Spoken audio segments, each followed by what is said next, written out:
May napansin lang ako sa sagingan eh. Parang may tao, sir.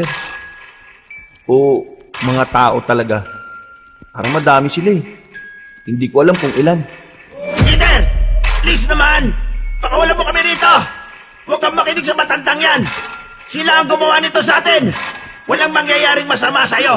Pakawalan mo na kami! Pero dahil sa mas pinili mong maging masama, eto na yung hustisya na yon. Paalam na sa'yo, Lerma. Sa wakas, matatahimik ka na rin.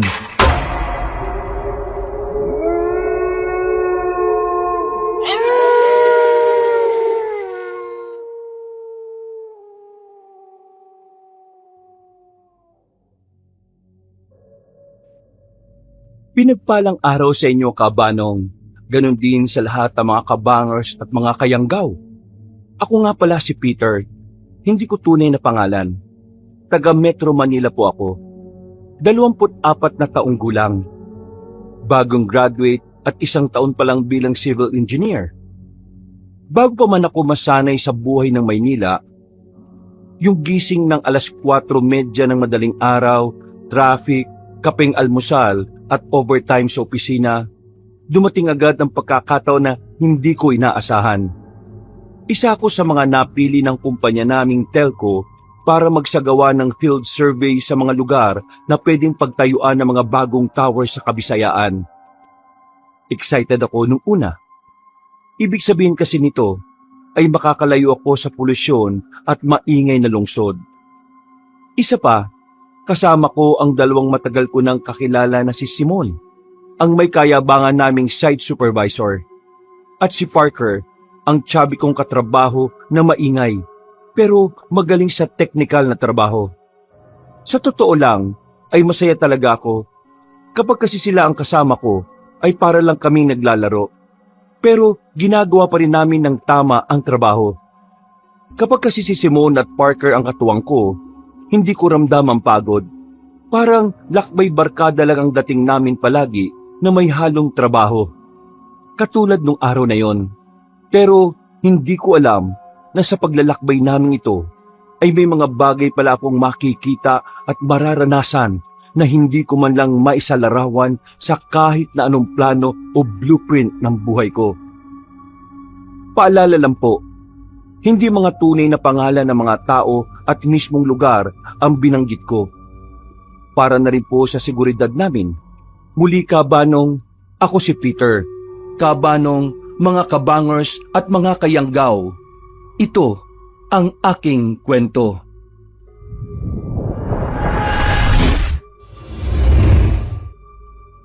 Bago nga pala magsimula ang ating kwento, sana'y mapindot nyo muna ang subscribe button at ang notification bell para lagi kayong nanonotify pag may bago tayong mga kwento. At huwag nyo rin kalilimutan mag-like at comment. Napakalaking tulong po ito sa ating channel para mas makapagatid pa kami sa inyo ng mga magaganda at mga nakakapangilabot na mga kwento. At ngayon, sa ating pagpapatuloy.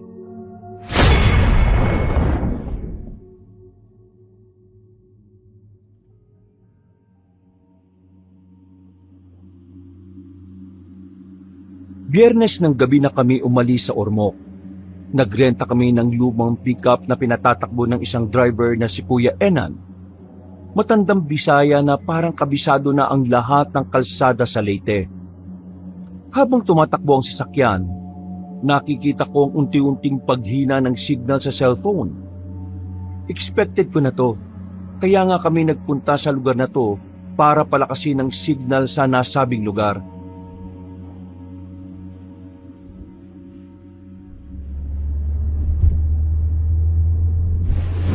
Nawawala na yung signal, mga sir. Oo nga eh. Ayan na. Simula na ng adventure natin, guys. Adventure? Mukhang horror movie to, sir eh.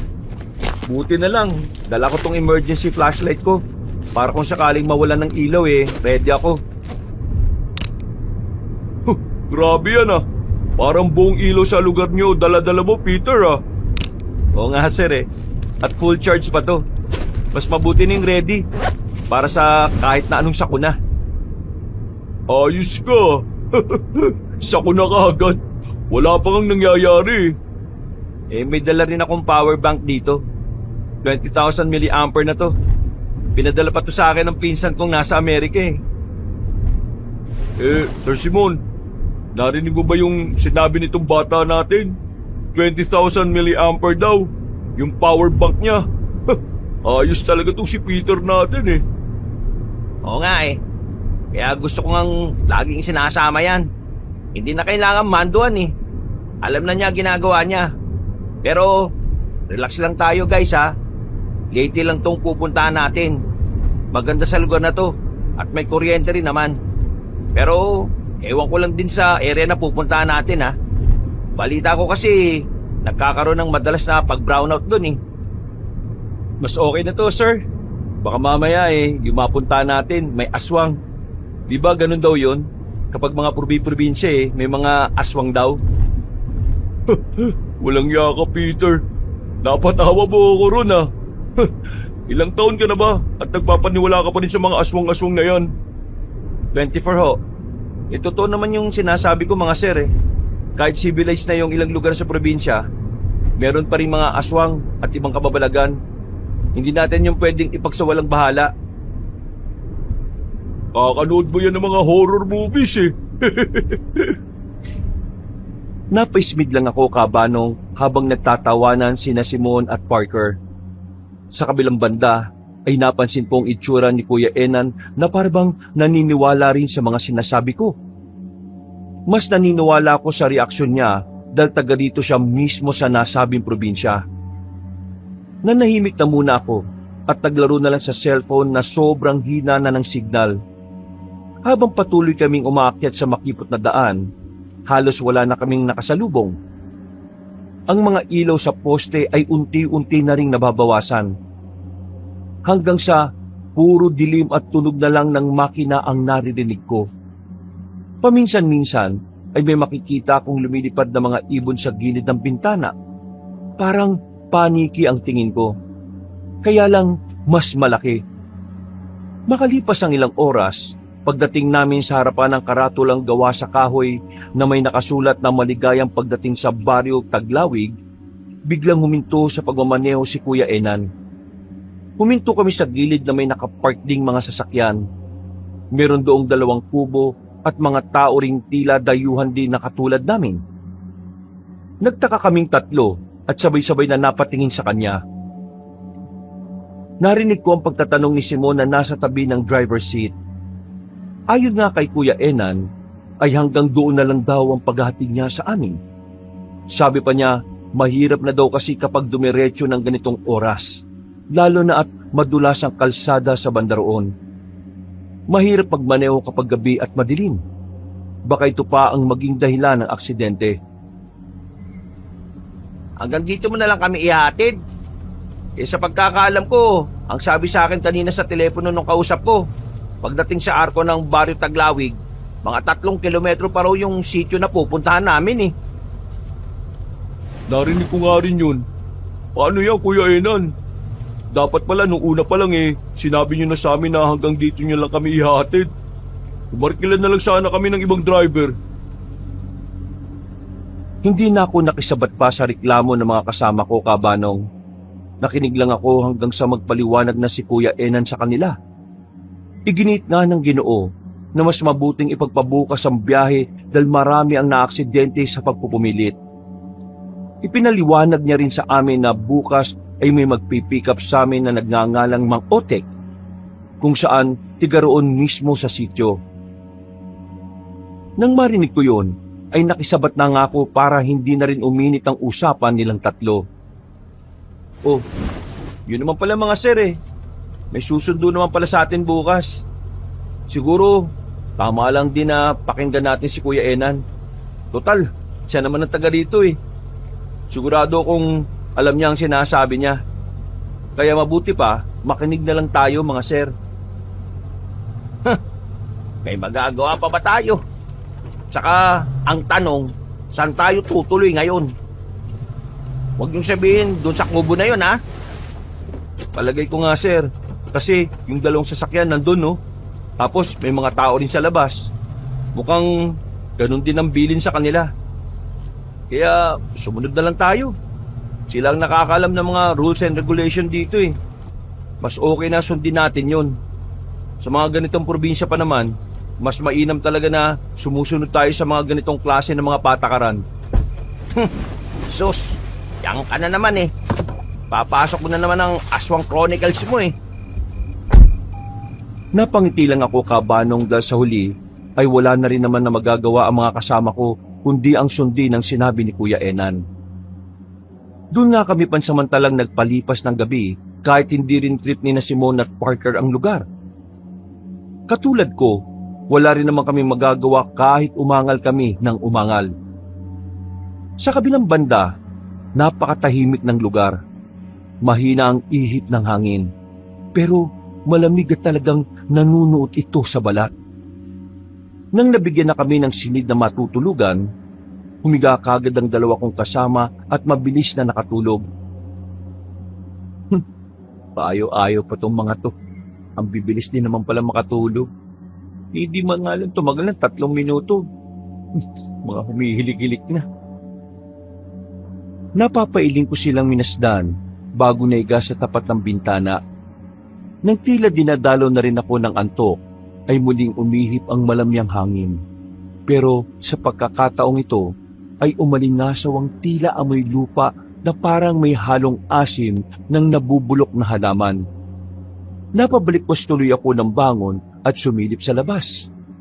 Napilitan tuloy akong isara ang mga bintana dahil sa hindi kaaya-ayang amoy. Hindi ko rin alam kung dahil lang sa pagod, pero bago ko makatulog, parang may narinig akong tunog ng mga kuko sa labas. At tila ba parang may kumakalmot sa gilid ng sasakyan namin. Pero nang muli akong sumilip sa bintana, wala naman akong nakitang kahit sino roon, kaya natulog na talaga ako. Kinabukasan, 6:00 pa lang ng umaga, ay nagising na kami at habang nagkakape, ay may dumating na 4 na tricycle. Nakatinginan kami ni na Simon at Parker. Ang ini-expect lang namin na susundo sa amin ay kotse din. Wala na kaming nagawa dahil wala na rin kaming choice. Maya-maya pa nga ay lumapit na sa amin ang isang Ginoo na payat at medyo kulubot ang balat. Nagpakilala siya bilang si Mang Otek na siyang tinutukoy ni Kuya Enan kagabi.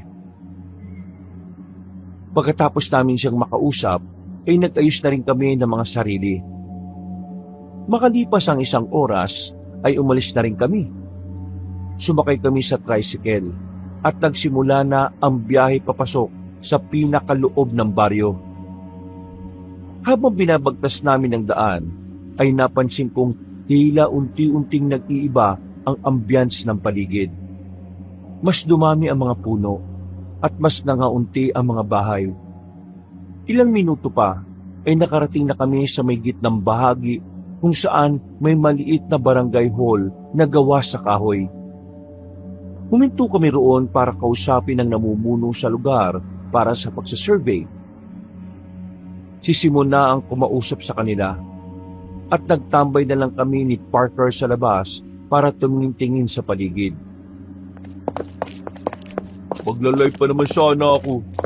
Kaso, wala na talagang signal sa area na to yo. Kahit yung ibang network, mahinang-mahina talaga sumagap. Kaya nga tayo yung kauna-unahan na magtatayo ng malakas-lakas na signal dito sa area na to eh. Hindi matatapos ang taon na to. Magkakaroon na ng maayos na connection ng lugar na to. Sana nga, matapos ka agad. Para kapag balik natin dito makapag-live na ako. Wow plano mo pa talagang bumalik dito? Siyempre, baka malay mo naman. Dito ko na mahanap yung forever ko, di ba? Di wow! Marami pa kaming naging asaran at kwentuhan ni Parker hanggang sa lumabas na si Simon kasunod ng ilang opisyal sa baryo. Pagkatapos namin makapagpaalam, ay sinamahan na nga ulit kami ni Mang Otek papunta sa bahay na tutuluyan namin. Mas maayos naman ang nasabing bahay kumpara sa tinulugan namin nung gabi. Maya-maya pa, habang nag-ayos kami ng mga gamit para sa pagsasurvey sa tatayuan ng telco tower, nakarinig kami ng ingay sa labas. Pagdungaw ko sa bintana ay may mga tao roon at karamihan ay matatanda. May mga bata ring nakadungaw pero hindi sila lumalapit. Yung tipong ilang na ilang. Dumungaw din sa bintana si Parker pati si Simon at pagkatapos ay saka kami nagkatinginan na tatlo. Anong meron? Wala naman. Ganyan lang daw talaga ang mga tao dito kapag nakakita ng mga bagong salta. Sabi ng kapitan sa akin kanina, huwag daw nating pansinin yung mga yan. Parang nakakailang naman, sir. Bakit ka naman maiilang? Tingnan nyo naman yung mga titig nila sa atin, no? Feeling ko tuloy, may mga nagawa kong kasalanan sa lugar na to, eh. Tsaka yung bata ron, no? Parang mga takot na takot. Huwag yun na silang pansinin. Basta trabaho lang ng trabaho hanggang sa matapos tayo. Isipin mo na lang, Peter, na para kang artista na pinagkakaguluhan. Malay mo, di ba? May chikas na magkagusto sa'yo rito. Baka bago tayo umalis dito baka isa ka pa O baka di lang isa, baka dalawa o tatlo pa.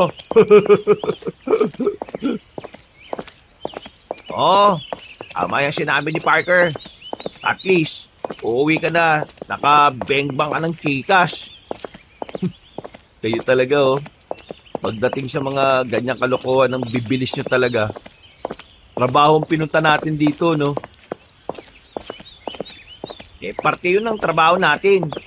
Dapat, ang goal mo, kada mapupuntahan natin lugar, meron kang maiisa na chicks. Para naman, kumalat agad ang lahi mo.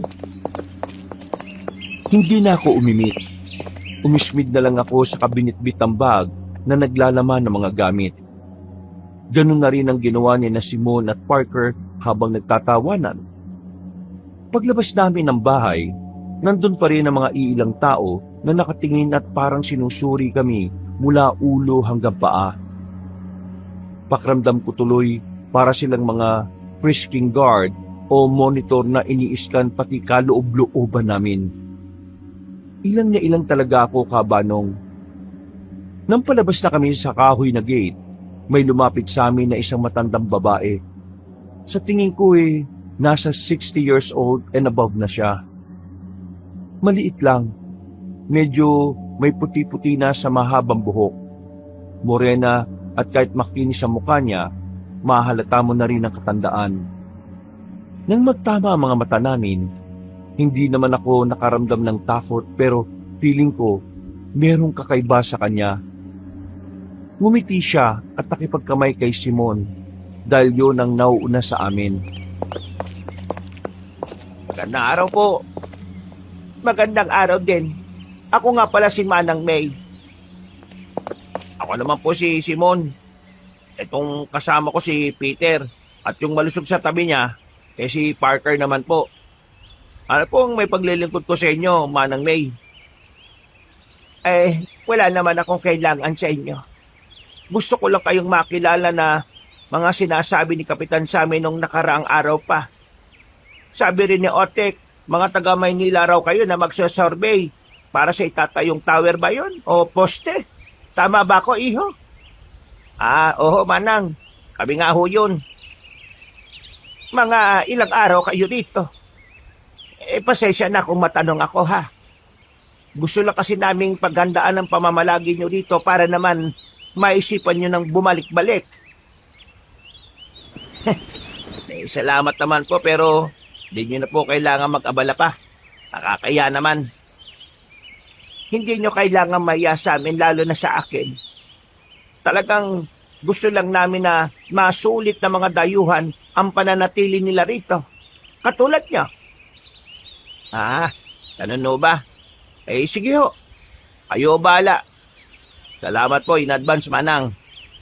Kung okay lang ho sana, medyo nagmamadali lang kami ngayong araw Mamaya na lang po siguro tayo mag-usap patungkol dyan. Pasensya na sa abala. Siya nga pala, naparito rin ako para magbigay sa inyo ng kaunting babala. Alam niyo naman sa lugar na katulad nitong baryo, Iba to sa nakasanayan nyo sa syudad. Payo ko lang sana na habang nagmamalagi kayo rito, pagpapalubog na ang araw, huwag na kayong lalayo sa baryo o magpunta pa sa kung saan-saan. Bakit naman po? Ayaw ko kayong takutin pero gusto ko lang sabihin na mahiwaga itong lugar namin at maraming mapaglarong klase ng mga elemento sa paligid. Kapag gabi, hindi lang tao ang gumagala. Kaya iba yung ingat ang kailangan, lalo na sa mga katulad nyong dayo. Kayo ang madalas na aliwin ng mga sinasabi ko. Sige po, tatandaan po namin yan. Salamat sa pakikinig. Wag sana kayong tutulad sa iba na matigas sa mga ulo para hindi na humantong sa problema. Salamat at mag-iingat rin kayo. Idadalangin ko sa may kapalang pananatili nyo rito. Nawa ang masulit nyo nga. Tumango na lang kami kay Manang May. Pagkatapos ay naglakad na kami papalayo. Yumukod lang ako at nagpunwaring nakatingin sa cellphone kong walang silbi habang naglalakad palayo sa mga tao. Nakakailang kasi ang mga tingin nila na parang akong kakainin ng buhay. Medyo nangilabot tuloy ako, lalo na sa mga sinabi ng matandang babae. Nang makalayo na kami sa kanila, biglang nagtawanan sina Simon at Parker na parang walang bukas. Napakuno tuloy ako ng noo habang nakatingin sa kanila at naglalakad. Anong nakakatawa sa sinabi ni Manang May? Sabi sa'yo, Simon magiging paniwalang-paniwala tong si Peter Bagay na bagay kang tumira sa ganitong lugar, pare. Alam nyo, wala namang masama kung maniniwala tayo sa sinabi ng matanda. Natural ang mga ganyang kagawian sa probinsya. Sige kayo, bahala kayo kapag may nangyaring hindi maganda. Siguradong hihingi rin tayo ng tulong sa mga taga rito. Baka dahil sa hindi nyo paniniwala pagtawanan lang din tayo nila sa huli. Hindi na uso yung ganyang paniniwala, pre. Sibilisado at makabago na ang mundo. Tama na yan. Baka magkapikunan pa kayo. Tara, bilisan na natin. Para maaga-aga tayo matapos ngayon. Medyo inaantok na talaga ako at gusto ko matulog. Naglakad na nga kami at tinahak ang pupuntahang lugar. Pero sa kabilang banda ng isip ko, parang nagre-rema pa rin ang mga sinabi ni Manang May kanina. Pasimple na lang akong napas-sign of the cross at nagdasal na hindi naririnig at nakikita ng mga kasama ko. Makalipas ang ilang minuto, pagdating namin sa site, nagtrabaho na nga kami ng maayos. Liblib na liblib ang lugar. Puno ng mga puno pero mas marami ang saging. Nang makita ko yun, para akong nanghinayang dahil alam kong malaki ang matatagpas sa mga kapunuan naroon sa bahaging yon. Sayang yung mga puno no? Totoo. Diyan tayo magkakasundo, pare. Sayang talaga mga puno matatagpas. Pero wala tayong magagawa Pare-pareho lang tayo mga trabahador at sumusunod sa mga amo natin. Yun nga Ang mga negosyante talaga, basta kung saan sila kikita. Wala na silang pakialam sa kalikasan. Ganyan talaga ang negosyo. Kung di matibay ang sikmura mo, hindi ka aasenso. Parang sa gobyerno lang natin yan Wala silang mga sikmura. Kaya pala talaga madaling yumaman ng mga nasa gobyerno no? Kasi wala silang sikmura. Tapos, mga halang pa kaluluwa. Uy, masyado na naman kayong nagsisenti-senti dyan Isipin nyo na lang na may magandang cost din naman tong pagkakaputol ng mga puno sa lugar na tong sinosurvey natin. Matatayo ng tower ang lugar. Makakasignal at mapapabilis ang access ng mga tao sa lugar na to papunta sa ibang ibayo. Dahil doon, unti-unti silang magiging bukas sa mundo at mas mapapabilis ang pagiging sibilisado. Para hindi na rin masyadong nagpapaniwala yung mga tao rito sa kung ano-anong elemento. Naki-ek-ek ka na yan. Dumali ka na naman, sir, ah. Oo, kaya simulan na natin magtrabaho. Kung ayaw niyong madali ko kayong dalawa dyan. Habang nagsusakat-sukat ako sa buong area at nakatutok ng seryoso sa pagtatrabaho, may napapansin ako sa paligid na parang kakaiba. Ewan ko kabanong kung ako lang ang nakakapansin, pero pakiramdam ko talaga ay may kung anong nilalang na nakatingin sa akin mula sa mga sagingan. Hindi tuloy ako makapag-concentrate kaya nilapitan ko ulit si Parker na abala na rin sa pagsiset up ng mga tripod. Nagulat pa siya nang bigla kong sumulpot sa likod kaya muntikan ng matumba ang equipment pero nahawakan ko kaagad. Uy, kakagulat ka naman pare. Para kang elementong sinasabi ni Manang May ah. Baliw, elemento ka dyan. Eh bakit ka ba kasi biglang lumapit? Tapos ka na rin sa ginagawa mo? Eh, may napansin lang ako sa sagingan eh. Parang may tao, sir. O mga tao talaga. Parang madami sila eh. Hindi ko alam kung ilan. Pero sure akong merong nakatingin talaga. Sagingan ba ka mo? Tapos may nakikita kang tao? Langya. Parang alam ko na yan ah. Yung mga napapanood ngayon sa social media, yung mga binubutasan yung saging tapos inaano. Alam mo na yun. Baka yun yung nakita mo. Uso raw yun sa mga ganitong lugar eh. Pastime ng mga kalalakihang walang magawa. Seryoso ako, no, Siraka? Eh, seryoso rin naman ako ah. Gusto mo, tanong pa natin kay Boss Simon eh. Boss Simon! Ano na naman ba yun? Daldalan na naman kayo ng daldalan dyan ha. Magtrabaho muna kayo bago mag-ingay-ingay. Tara muna rito saglit, sir. Samahan natin tong si Peter dun sa sagingan. May nakita raw siyang parang mga taong nakatingin eh. Napakunot ng noo si Simon, pero lumapit din siya sa amin. Maya-maya lang din ay naglakad kami papunta sa mga sagingan.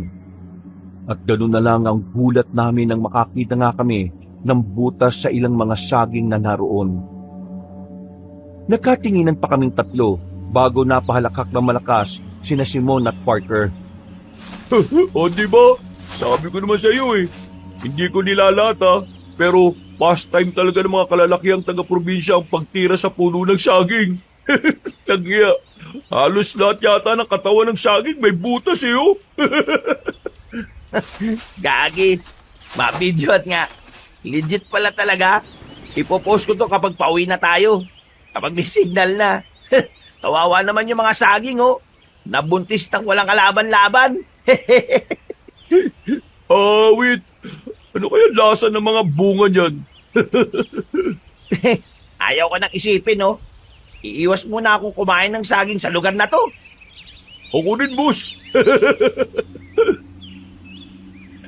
Napailing na lang ako kabanong habang pinagmamasdan ng dalawa na nagtatawanan pa rin.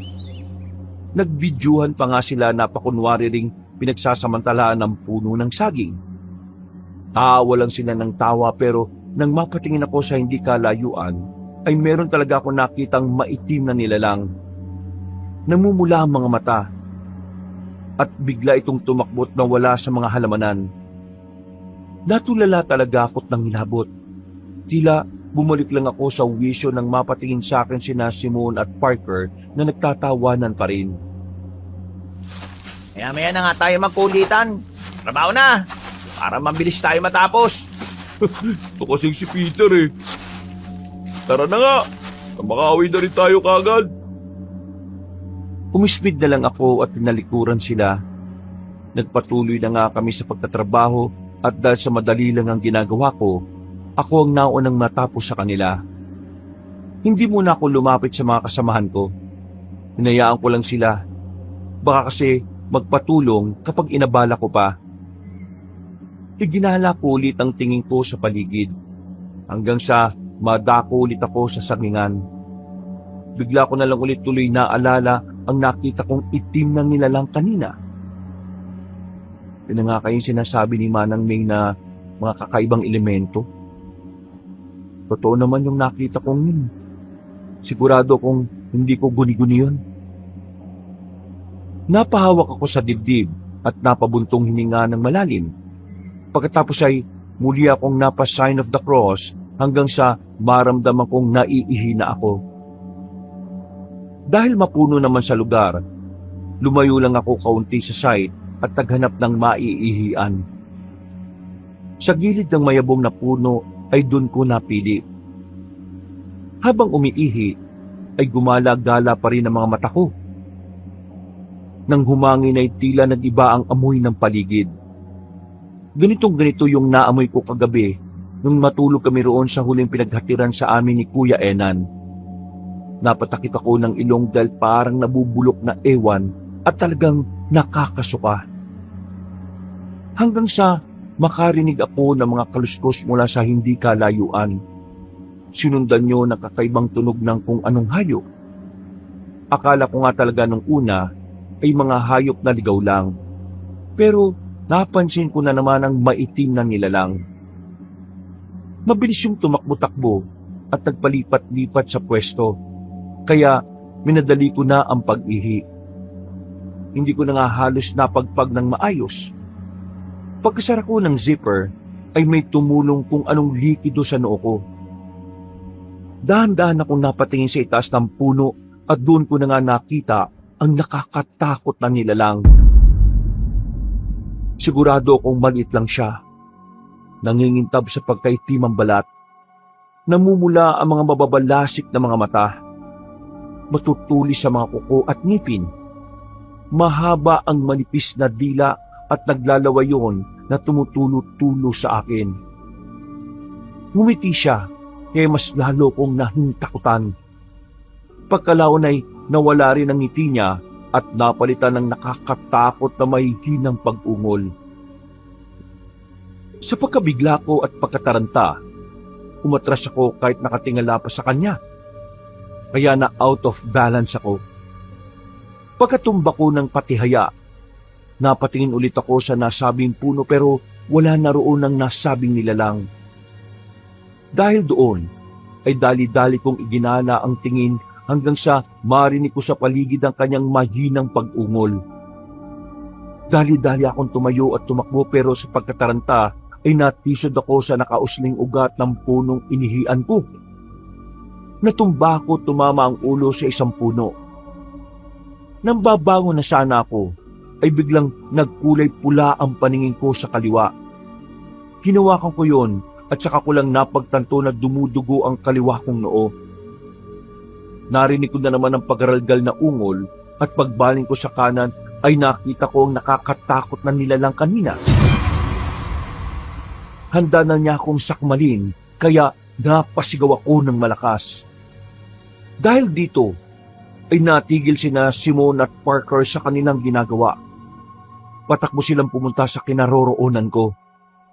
Pagdating nila ay napalingon kagad ako habang paupong nakasandal sa gilid ng puno. Oh, ano nangyari dito? Dumudugo yung noo mo, pre!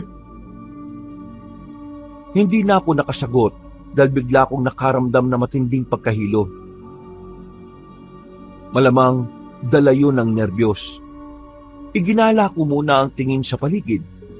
Nang masiguro kong wala nang nakakatakot na nilalang, ay ipinikit ko na lang ang mga mata ko. Pagdilat ko ng mga mata, naroon na ako sa bahay na tinutuluyan namin. Tumingin kagad ako sa relo. At nang makita kong pasado 5:00 na ng hapon, napabalik ko sa ng bangon. Pero napahawak ako sa ulo dahil medyo sumasakit yon. Mabuti at gising ka na. Ay, alam ka ng tikbalang. Nandiyan po pala kayo. Nagulat naman ako sa inyo, Manang May. Pasensya na kung nagulat kita. Maayos na ba ang pakiramdam mo? Okay naman na po. Medyo masakit lang tong kaliwang noo ko. Nilagyan ko yan ng dinikdik na malunggay at iba pang halamang gamot para mabilis na gumaling. Para rin hindi ma-impeksyon. Salamat po. Nasan po ba yung mga kasama ko? Nandun pa rin sa site. Kasama nila si Otek at yung iba pa. Pero pabalik na yon dahil mag-aalas 5 na. Ganun po ba? Sabi ng mga kasama mo kanina, nung nakita ka nila, duguan na raw ang noo mo. Ano ba nangyari? May nakita po kasi akong... Sige na, huwag ka nang mahiyang magsabi sa akin, lalo pagdating sa kababalaghan. May nakita ka bang kakaiba kanina dun sa lugar na pinuntahan ninyo? Ano po kasi, may nakita kong maitim na nilalang. Malit lang siya pero nakakatakot. Tapos mapupula yung mga mata at taglalaway. Tapos ang baho ng amoy niya. Sasakmalin niya nga po ako kanini pero mabuti nakasigaw ako at dumating yung mga kasama ko. Isa yung busaw. Busaw? Isa yung klase ng aswang. Ang totoo niyan, ilang beses nang napapabalita rito sa baryo na may namamata ang busaw. Pero huwag ka mag-alala.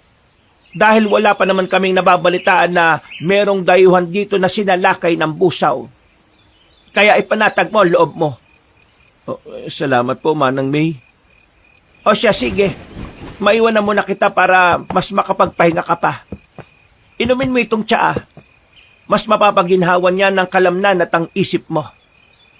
Mamaya ipaghahanda kayo ng mga taga rito ng salo-salo kaya dapat malakas ka at maayos. Sige po. Salamat rin po sa paggagamot sa akin. Walang anuman yon. Paglabas ni Manang ng silid, ay ininom ko na nga ang tsaa. At katulad ng sinabi niya, gumaan nga ang pakiramdam ko. Nakahinga ko ng maluwag at muling nakatulog. Kinagabihan, pagkagising ko ay naroon na si Simon at Parker. Kinumusta lang nila ako at hindi ko na lang din muna sinabi ang totoong nangyari. Ang ikinuwento ko na lang ay natalisod ako sa ugat kaya pinagtatawanan nila ako at inaasar na tatanga-tanga. Pasado 7:00 ng gabi, katulad ng sinabi ni Manang May, inimbitahan nga kami ng mga taga-baryo sa isang maliit na salo-salo bilang pagsalubong. May inihandang pinaupong manok, inihaw na baboy, nilagang baka, pansit, mga kakanin, panghimagas, tuba at kung ano-ano pa. Masaya ang lahat dahil meron pang kantahan, tawanan, pero sa gitna ng kasiyahan ay may isang dalaga kong napansin sa sulok. Nakatingin lang siya sa amin. Hindi kumakain at tila nakangisi lang ng bahagya. Nang magtama ang aming mga mata, ay parang may malamig na dumaloy sa katawan ko. Umiwas ako ng tingin dahil sa pagkailang at nang muli ko siyang sulyapan ay naglalakad na siya papalayo. Uy! Kanina ko pa napapansin yun ah. Ha? Ang alin? Maang-maangan effect ka pa dyan. Yung magandang babae kanina dun na umalis. Bagay kayo pre. Pero huwag ka lang tatanga-tanga ulit ha. At matitisod sa ugat ng puno. Ikaw talaga, puro kakalokohan no. Hindi ko kilala yun no. Saka hindi yan ang pinunta ko rito. Kundi trabaho. Sus! Wag ako, Peter, wag ako. Trabaho rin naman yun eh. Kaya, trabahuin mo na. Sige ka, uunahan kita kapag babagal-bagal ka. Naku, bahala ka sa buhay mo. Kakain na nga lang ulit ako. Kapag sinabi ko to kay Boss Simon, siguradong bubuskayin ka rin nun. Mga pasaway talaga kayo no. Napakamot na lang ako ng ulo kabanong habang pinagmamasdan si Parker na papalapit kay Simon. Nang mabulungan na niya yon ng kalokohan, sabay silang napatingin sa akin at biglang nagtawanan na halatang nang aasar. Napailing na lang ako sa kasumandok ng masarap na kanin. Eksakto naman na lumapit si Manang May sa akin kaya kinausap ko na rin siya. Manang, kilala niyo po ba yung babaeng nakatayo ron kanina? Yung nandun sa gilid ng poste? Si Lerma yata yung tinutukoy mo. Taga rito po ba yon? Oo, sakop pa rin siya ng baryo. Pero naroon na siya sa pagitan nitong baryo at ng kabila. Bakit? Natitipuhan mo ba siya? Po? Hindi naman po. Mabait naman yan. Minsan lang talaga may pagkatahimik. Ngumisi lang ako kabanong at kumain na ng kakaning sinando ko. Pagkalaon ay nagpaalam na rin sa akin si Manang May. Tumabi na rin ako kina Simon at Parker habang patuloy pa rin silang nang aasar sa akin. Maya-maya pa, habang patuloy ang kasiyahan at pakikihalubilo namin sa mga taga-baryo, biglang napansin ni Simon na nag-flicker ang mga ilaw. Napatingala kaming lahat, pero sinabi ni Mang Otek na normal lang naman daw ang bagay na yon sa lugar. Kaya nagkibit balikat na lang ako. Nagpatuloy ang pagpatay-sindi ng ilaw hanggang sa tumagal to ng halos 3 minuto. Pagkatapos noon ay muling umalingasaw ang pamilyar na amoy. Napahawak tuloy ako sa balikat ni Parker na katabi ko lang. Uy, naamoy mo ba yon? Ang alin? Yung mabahong amoy? Parang nabubulok na ewan? Pare, tandaan mo na ang bibig ay malapit sa ilong ha. Baka alam mo na kung ano yung naaamoy mo. He, puro ka talaga kalokohan. Huy, may dumaan sa paanan natin. Ano yun? Pagkasabi kong yun, ay eksaktong bumalik na rin ang kuryente. Pagtingin ko sa ilalim ng mesa namin, ay may isang pusang ginger ang tumakbo na palayo.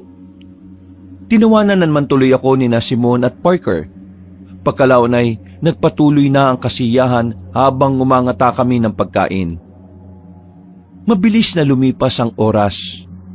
Aaminin ko kabanong nag-enjoy ako nung gabing yon.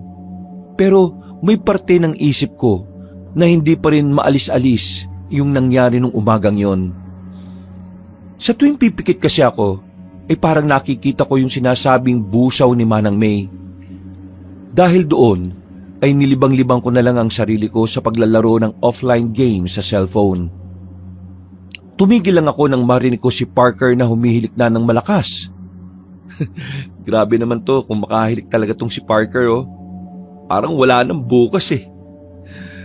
Ay, makatulog na nga. Anong oras na rin pala? Kala ko maagagap eh. Nilagay ko na ang cellphone sa ilalim ng unan, saka nagdasal ako at natulog na ng mahimbing. Pagsapit ng 12:00 ng hating gabi, ay nagising ako sa ingay mula sa labas. Naririnig ko kasing parang may kakaibang kalusko sa labas. Tapos may nakakangilong tunog na parang nagkikiskis ng kuko sa dingding. Kakamot-kamot akong bumangon dahil parang kapipikit lang ng mga mata ko. Ano ba yung tunog na yon? Sakit sa tenga. Pero ang sarap pa rin ng tulog nila Sir Simon at Parker Ba talaga kapag malalim ang tulog kahit saan na lugar? Binuksan ko ang bintana at tinanap ang tunog hanggang sa may makita kong aninong gumagalaw sa bubungan ng bahay. Ito rin yung nakita kong halimaw doon sa site, na kung tawagin nga ni Manang May ay busaw. Napatingin yun sa akin at muli kaming nakatitigan. Nangilabot ako at hindi na naman kaagad nakagalaw. Mabuti na lang ay hindi ito umatake at bigla itong tumalon papunta sa kakahuyan. Nang mawala na sa paningin ko ang busaw, dali-dali kong isinara ang bintana at kaagad ginising sina Simon at Parker. Sir Simon, Parker, may ano sa labas? Oh, anong may ano? Anak ka naman ng teting oh. Ano ba Peter? Anong oras pa lang oh? May nakita nga akong itim na ano.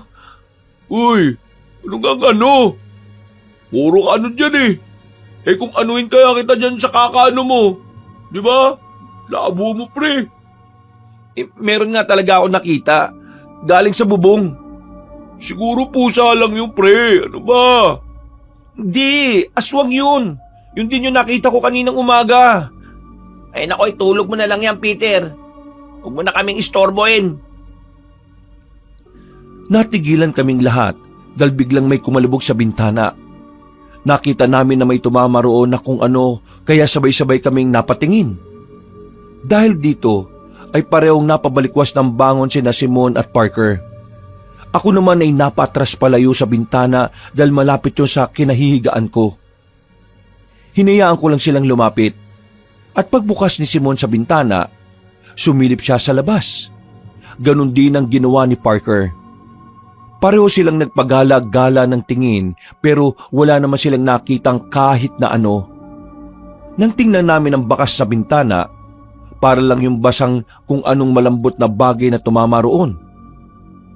Ano yung tumama sa bintana, mga sir? Di ko alam. Pero hayaan na natin yun. Baka kung ano lang yun. O sige na, matulog na nga ulit tayo. Hindi na ako nakapagsalita at pinagmasdan na lang ang dalawa kong kasamahang parehong kumakamot ng ulo.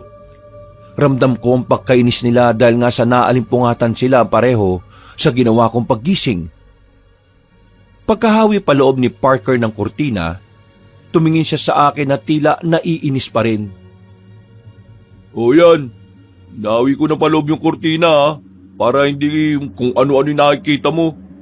Matulog ka na at umiwas-iwas ka sa kakanood mo ng horror movies. Wala na akong nagawa kundi ang bumalik sa kama ko, Kabanong. Matagal akong napatingin doon at iniisip-isip pa rin ang tungkol sa busaw. Hanggang sa unti-unti na rin akong dalawin ng antok. Kinabukasan, nagulat kami habang nag-aalmusal nang makita namin si Manang May sa labas ng tinutuluyan naming bahay. May dala siyang palaspas na may nakataling supot ng asin na tabo. Para saan po yan, Manang May? Pangontra to. Kagabi ko pa sana ito ibibigay kaso naisip kong nagpapahinga na kayo. Pangontra po saan? Sa mga masasamang elemento at alagad ng kadiliman. Pinabasbasan ko na rin yan doon sa simbahan. Habang nananatili kayo rito, mas mainam na meron yan. Mahirap na, lalo na sa nangyari sa iyo kahapon. Nako, Manang, sakto yan, dahil takot na naman yan nung hating gabi. Ano ba yung sinasabi mo kagabi, Pete? Nakakita ka ng ano ba yun? Busaw. Ayun, yun nga Manang, busaw. Dinalaw na naman kayo ng busaw dito. Oo, Manang. 12:00 ng hating gabi. Nakita ko po sa bubungan tapos tumalon papuntang Kakahuyan. Nako, mag-iingat-ingat kayong tatlo. Mamaya nga pagdating ni Otek magpapakuha ako sa kanya ng mga pandakaki. Porselas yun ng panlaban sa mga ganong klase ng kampo na kadiliman. Para layuan nila kayo. Mahirap na lalo na sa mga dayong katulad nyo. Kayo talagang lapitin ng mga ganong uri ng nilalang. Maraming salamat po. Nako, Manang, di naman ako nagpapaniwala sa mga ganyan Kasi kung matatakot lang tayo na matatakot, katulad nitong si Peter, ay nako, mas lalo lang yan silang magpapakita sa atin. The best way is to ignore them. Iba pa rin ang nag-iingat, Simon. Kakaiba mga busaw dahil may kakayahan silang mangyanggaw, lalo na kapag hindi nila kaya ang isang tao. Ano po ba yung busaw na yan? Isang klase yon ng aswang na mapaminsala. Hindi sila basta-basta kaya mag-iingat kayo. Pagmamadaliin ko na nga si Otek para ipakuha yung mga pandakaki. Ay sige na, at maiwan ko na muna kayo dyan. Pag-alis na matandang babae, ay biglang nagtawanan sina Simon at Parker. Napakunot tuloy ako ng noo sa ginawa nila. Medyo naiinis ako dahil parabang hindi nila sineseryoso ang sinasabi ng tao. Huwag niyong pagtawanan yung tao. Concern lang naman sa atin yun Alam namin yun, pre. Pero sa totoo lang di ko talaga maiwasang matawa Ang lakas kasi makafantasere yung mga sinasabi ni Manang May. Hindi fantasere yung sinasabi ni Manang May. Ako mismo, nakita ko yung kahapon ng umaga. Yung alin? Yung busaw? Oo, Oh, akala ko ba sabi mo kahapon sa amin, napatit ka lang sa ugat ng puno. Bago-bago ka naman ng statement, pre. Sinabi ko yon dahil katulad niyan, pinagtatawanan niyo yung mga bagay na yon. Bahala kayo kung ayaw niyong maniwala. Basta, hindi naman nagkulang ng paalala sa atin si Manang May eh. Respetuhin na lang natin siya bilang matanda. Huwag yun ang pagtawanan. Ang seryoso mo naman masyado, pre. Sorry naman. Ewan ko sa inyo. Makaligo na nga lang. Kinuha ko ng tuwalya ko at nagpunta na sa banyo sa likuran ng bahay para maligo. Nahagipan ng paningin ko sina Simon at Parker na parehong napakibit ng balikat. Habang nasa banyo ako kabanong ay hindi ko alam ang mararamdaman ko. Medyo nainis kasi talaga ako sa dalawa. Pero sa kabilang banda ay ayaw ko rin naman talaga silang mapahamak. At ito na nga po, dito na rin pala magsisimula ang mas kakaiba pang pangyayari ng mga sumunod na oras.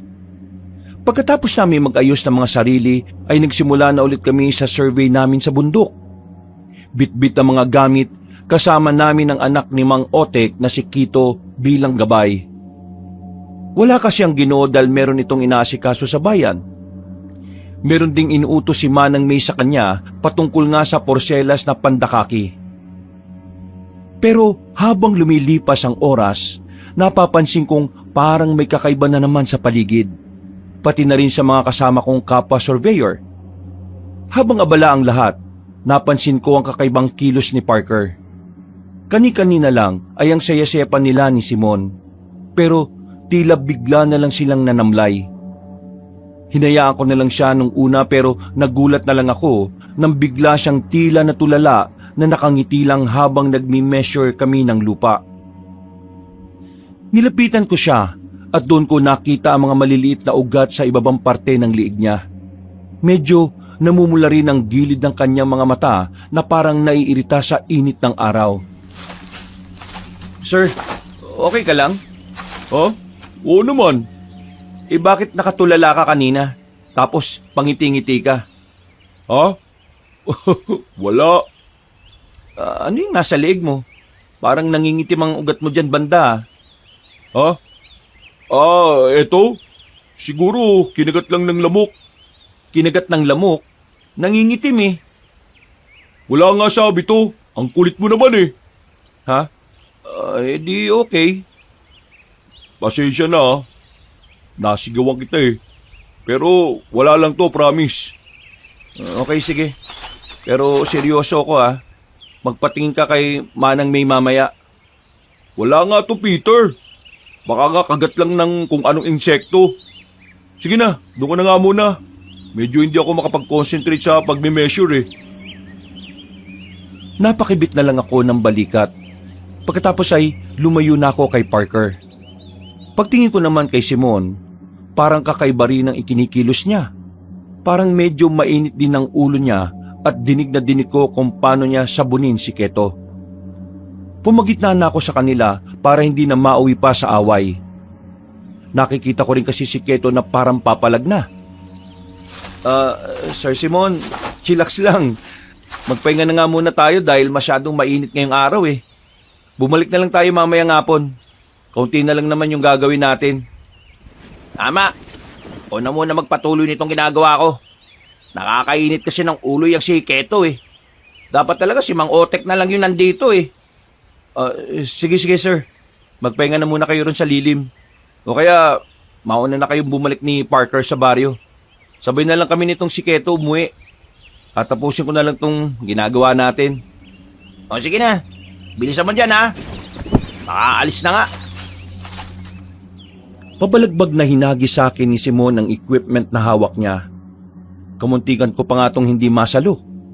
Pagkatapos noon ay lumayo na siya.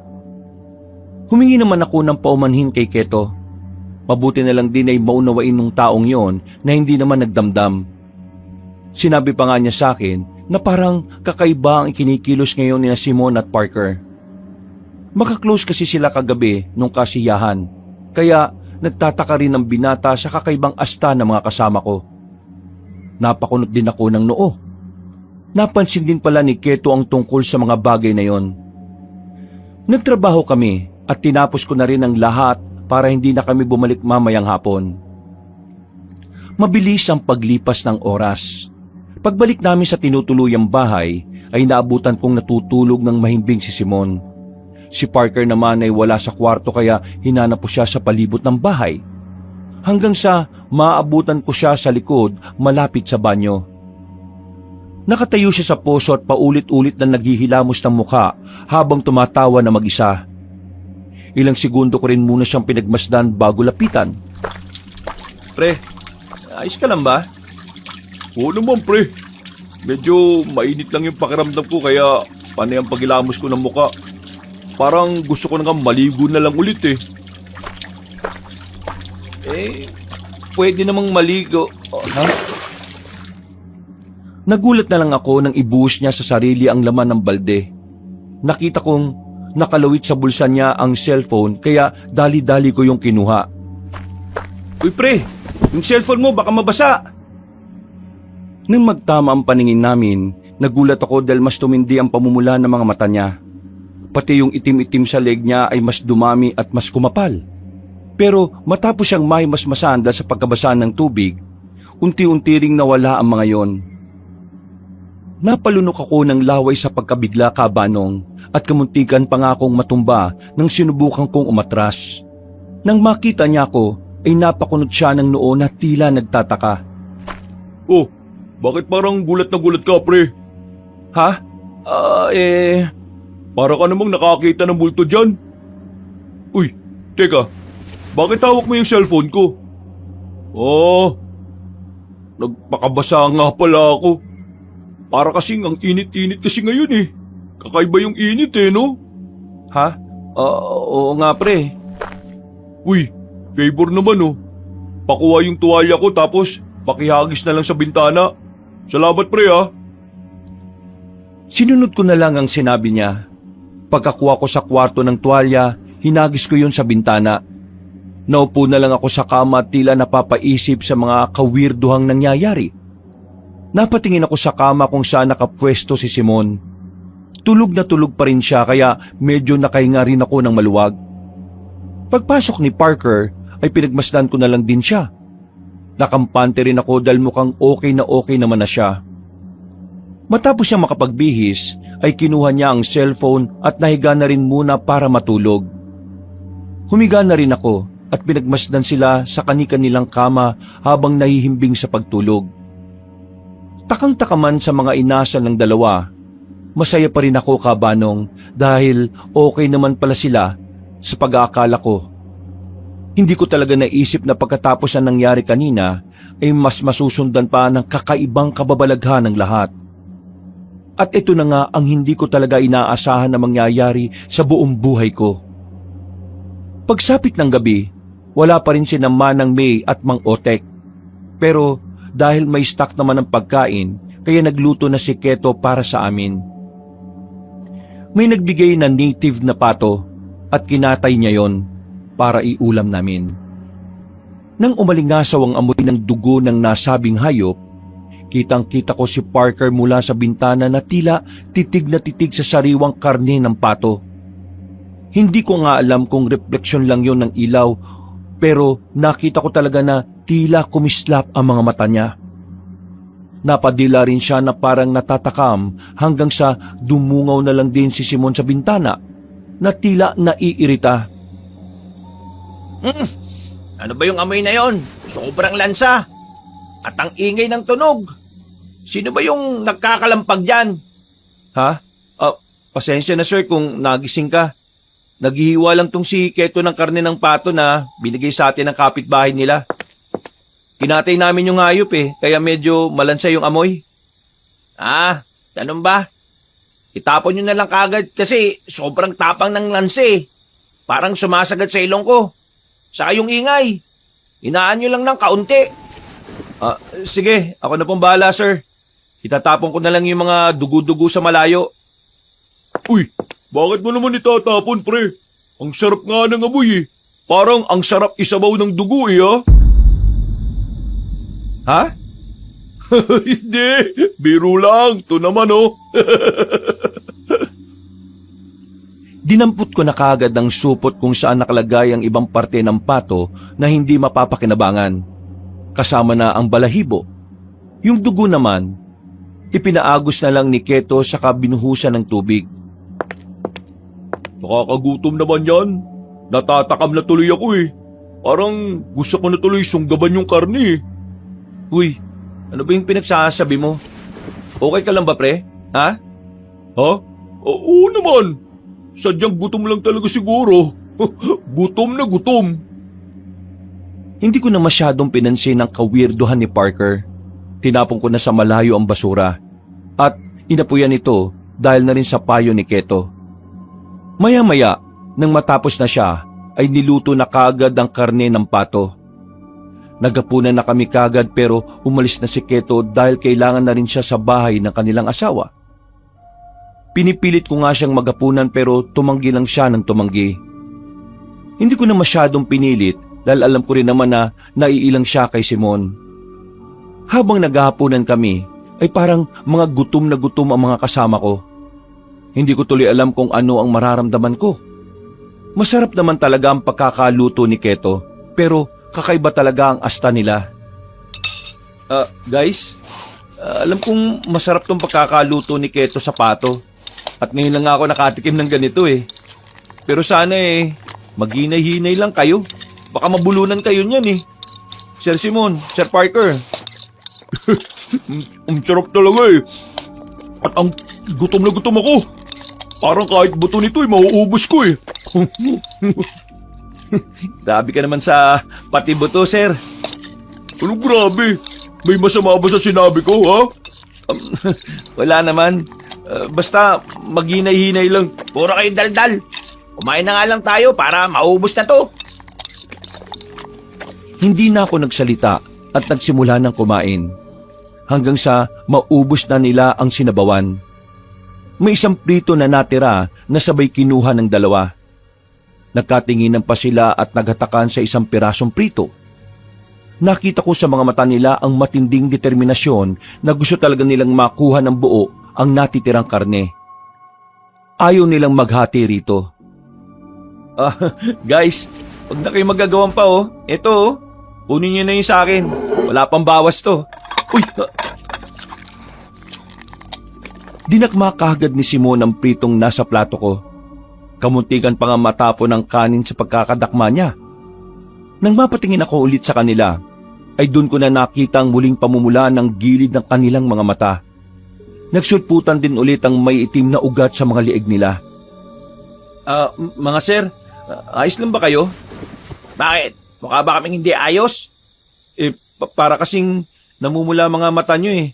At saka, ikaw yata ang hindi ayos, pre. Ha? Ako?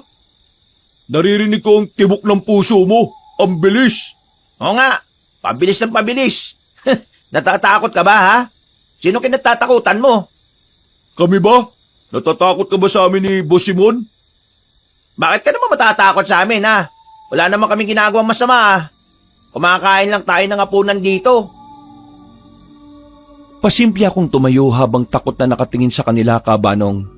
Hindi ko na rin alam kung ano talaga ang nangyayari pero sigurado kong hindi normal itong ikinikilos ni na Simon at Parker. Saan ka pupunta? Bakit parang namumutla ka na? Ano ikinatatakot mo sa amin, ha? Ha? Ano kasi, tapos na akong kumain. Di kung ganon, ako na lang ang uubos ng pagkain mo, ha? Sige. Wala akong problema. Alis ka na? Oo eh. Medyo inaantok na ako. Tama, magpahinga ka na muna. Medyo namumutla ka na eh, oh.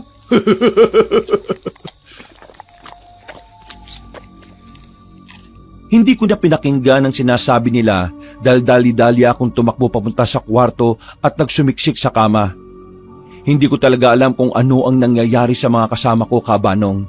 Pero wala naman akong magawa kundi ang manatili sa lugar na yon. Naisip ko na lang bigla ang sinabi ni Manang May na mag-ingat nga kami lalo na sa busaw dahil sadya itong mapanganib. Hindi na sila Simon at Parker yung kasama kong yun? Baka yung busaw na yung mga yun ha. Ay nako, Nasaan na ba kasi si Manang May at Mang Otek? Napadasal na lang ako sa Diyos na sana'y walang mangyaring masama sa mga kasama ko. Hanggang sa makarinig ako ng ingay sa labas. Pagsilip ko sa bintana, nakita ko nga sina Simone at Parker. Nagtatampisaw sila sa pusuhan na parang init naman sa kanilang katawan. Ano ba nangyayari sa kanila? Sana talaga dumating na sina Manang May at Kuya Otek. Nang lumingon sila sa kinaroroonan ko, ay pareho silang ngumiti. Kaya sinara ko na at hinawi na paloob ang kurtina. Nagkulong na lang ako sa kwarto at nakiramdam sa labas hanggang sa hindi ko na malayang nakatulog na ako. Nagising na lang ako nang tumama sa noo ko ang cellphone. Aray ko! Ano nangyari? Teka, umaga na pala. Pagtingin ko sa kama ni na Simone at Parker, nandun sila at tulog na tulog. Dahan-dahan akong lumapit sa kanila at gano'n na lang ang gulat ko sa nakita ko. Kitang-kita na kasi ang itim na ugat sa mga leeg nila.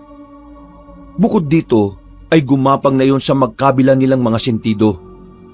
Pati ang mga talukap nila ay may bahid na rin. Maging ang ilang parte ng dulo ng mga daliri. Lumabas kagad ako ng kwarto dahil alam kong hindi normal ang ganon. Mabuti na lang at nakita ko si Manang May nakadarating lang, sakay ng tricycle ni Mang Otek. Sinalubong ko sila at ang makita na matandang babae ang reaksyon ng mukha ko, nag-alala na rin siya. Ano nangyari, Peter? Ang totoo po niyan, hindi ko rin talaga alam kung anong nangyari. Pero yung mga kasama ko po, sila Sir Simone at Parker. Bakit? Anong nangyari sa kanila? Tingnan niyo na lang po sa kwarto, Manang. Dali kayo. Nagmadali nga kaming pumasok sa loob ng silid. Nang makita ni Manang May at Mang Otek ang kalagayan ng mga katrabaho ko, ay naggulat din sila. Ano po bang nangyari sa kanila, Manang? Ito na nga ba kinatatakutan ko? Nahuli na kami ni Otek ng pagdadala ng mga pandakaki. Ano pong ibig niyo sabihin na nahuli na, Manang? Mga nangingitim na ugat sa leeg, sa sintido at sa mga kuko. Ang ibig sabihin lang nito ay nayanggaw na sila. Ho? Nayanggaw? Ano po bang ibig niyong sabihin? Anong ibig sabihin nun? Ibig sabihin ay hinawaan sila ng pagiging aswang. Posibleng gawa to ng busaw na nakaengkwentro mo nung ilang beses. Paano po nangyari yun? Paano silang nahawaan ng pagiging aswang? Posible nung isang gabi, nung gabi ng kasiyahan, nung nawalan ng kuryente, kumilos ang busaw at naglagay ng kung ano sa mga pagkain nila. Hindi rin ako sigurado. Kaya pala, may pakiramdam ako noon na may gumapang sa ilalim ng upuan namin nung nawalan ng kuryente. Pagbalik ng liwanag nung gabing yun pusa ang nakita ko na tumakbo kagad palayo Yun na nga yun. May kakayahan ng mga aswang na magpalit-palit ng anyo bilang hayop. Malinaw nga na nayanggaw sila. Paano po sila gagaling, Manang? Ang unang hakbang ay kailangang malaman natin kung sino ang gumawa nito sa kanila. Pangalawa, kahit anong mangyari, hindi sila dapat makatikim ng sariwang dugo at karne ng tao. Ng tao? Oo, tama ang narinig mo. Na sariwang karne at dugo ng tao. Kapag nakatikim sila nun, siguradong mahirapan na silang makabalik. Magiging tuluyan na silang aswang. Hindi po sila po pwedeng maging aswang, Manang. Naiintindihan ko. Kaya gagawin namin ang lahat para maagapan sila. Natigilan na kami sa pag-uusap dahil nakita namin na parehong napaungot sina Simone at Parker.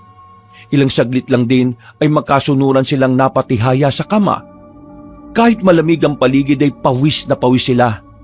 Nang hawakan ko sila, ay nagulat ako dahil sobrang lamig ng kanilang mga katawan. Nag-alala ako nang makita na unti-unti ring nangingitim ang mga kuko nila. Otek, magsunog ka na ngayon din ng goma. Bilisan mo! Tawagin mo na rin si Keto at pakuwain mo na ng mga halamang gamot na dawag dun sa malapit sa ilog. At ikaw naman, Peter, kunin mo yung maliit na planggana sa lababo at lagyan mo ng maligamgam na tubig. Samahan mo na rin ang bimpo. Sige na, madali ka! Opo, Manang. Sige po. Sinunod ko kagad ang pinag-uutos ni Manang.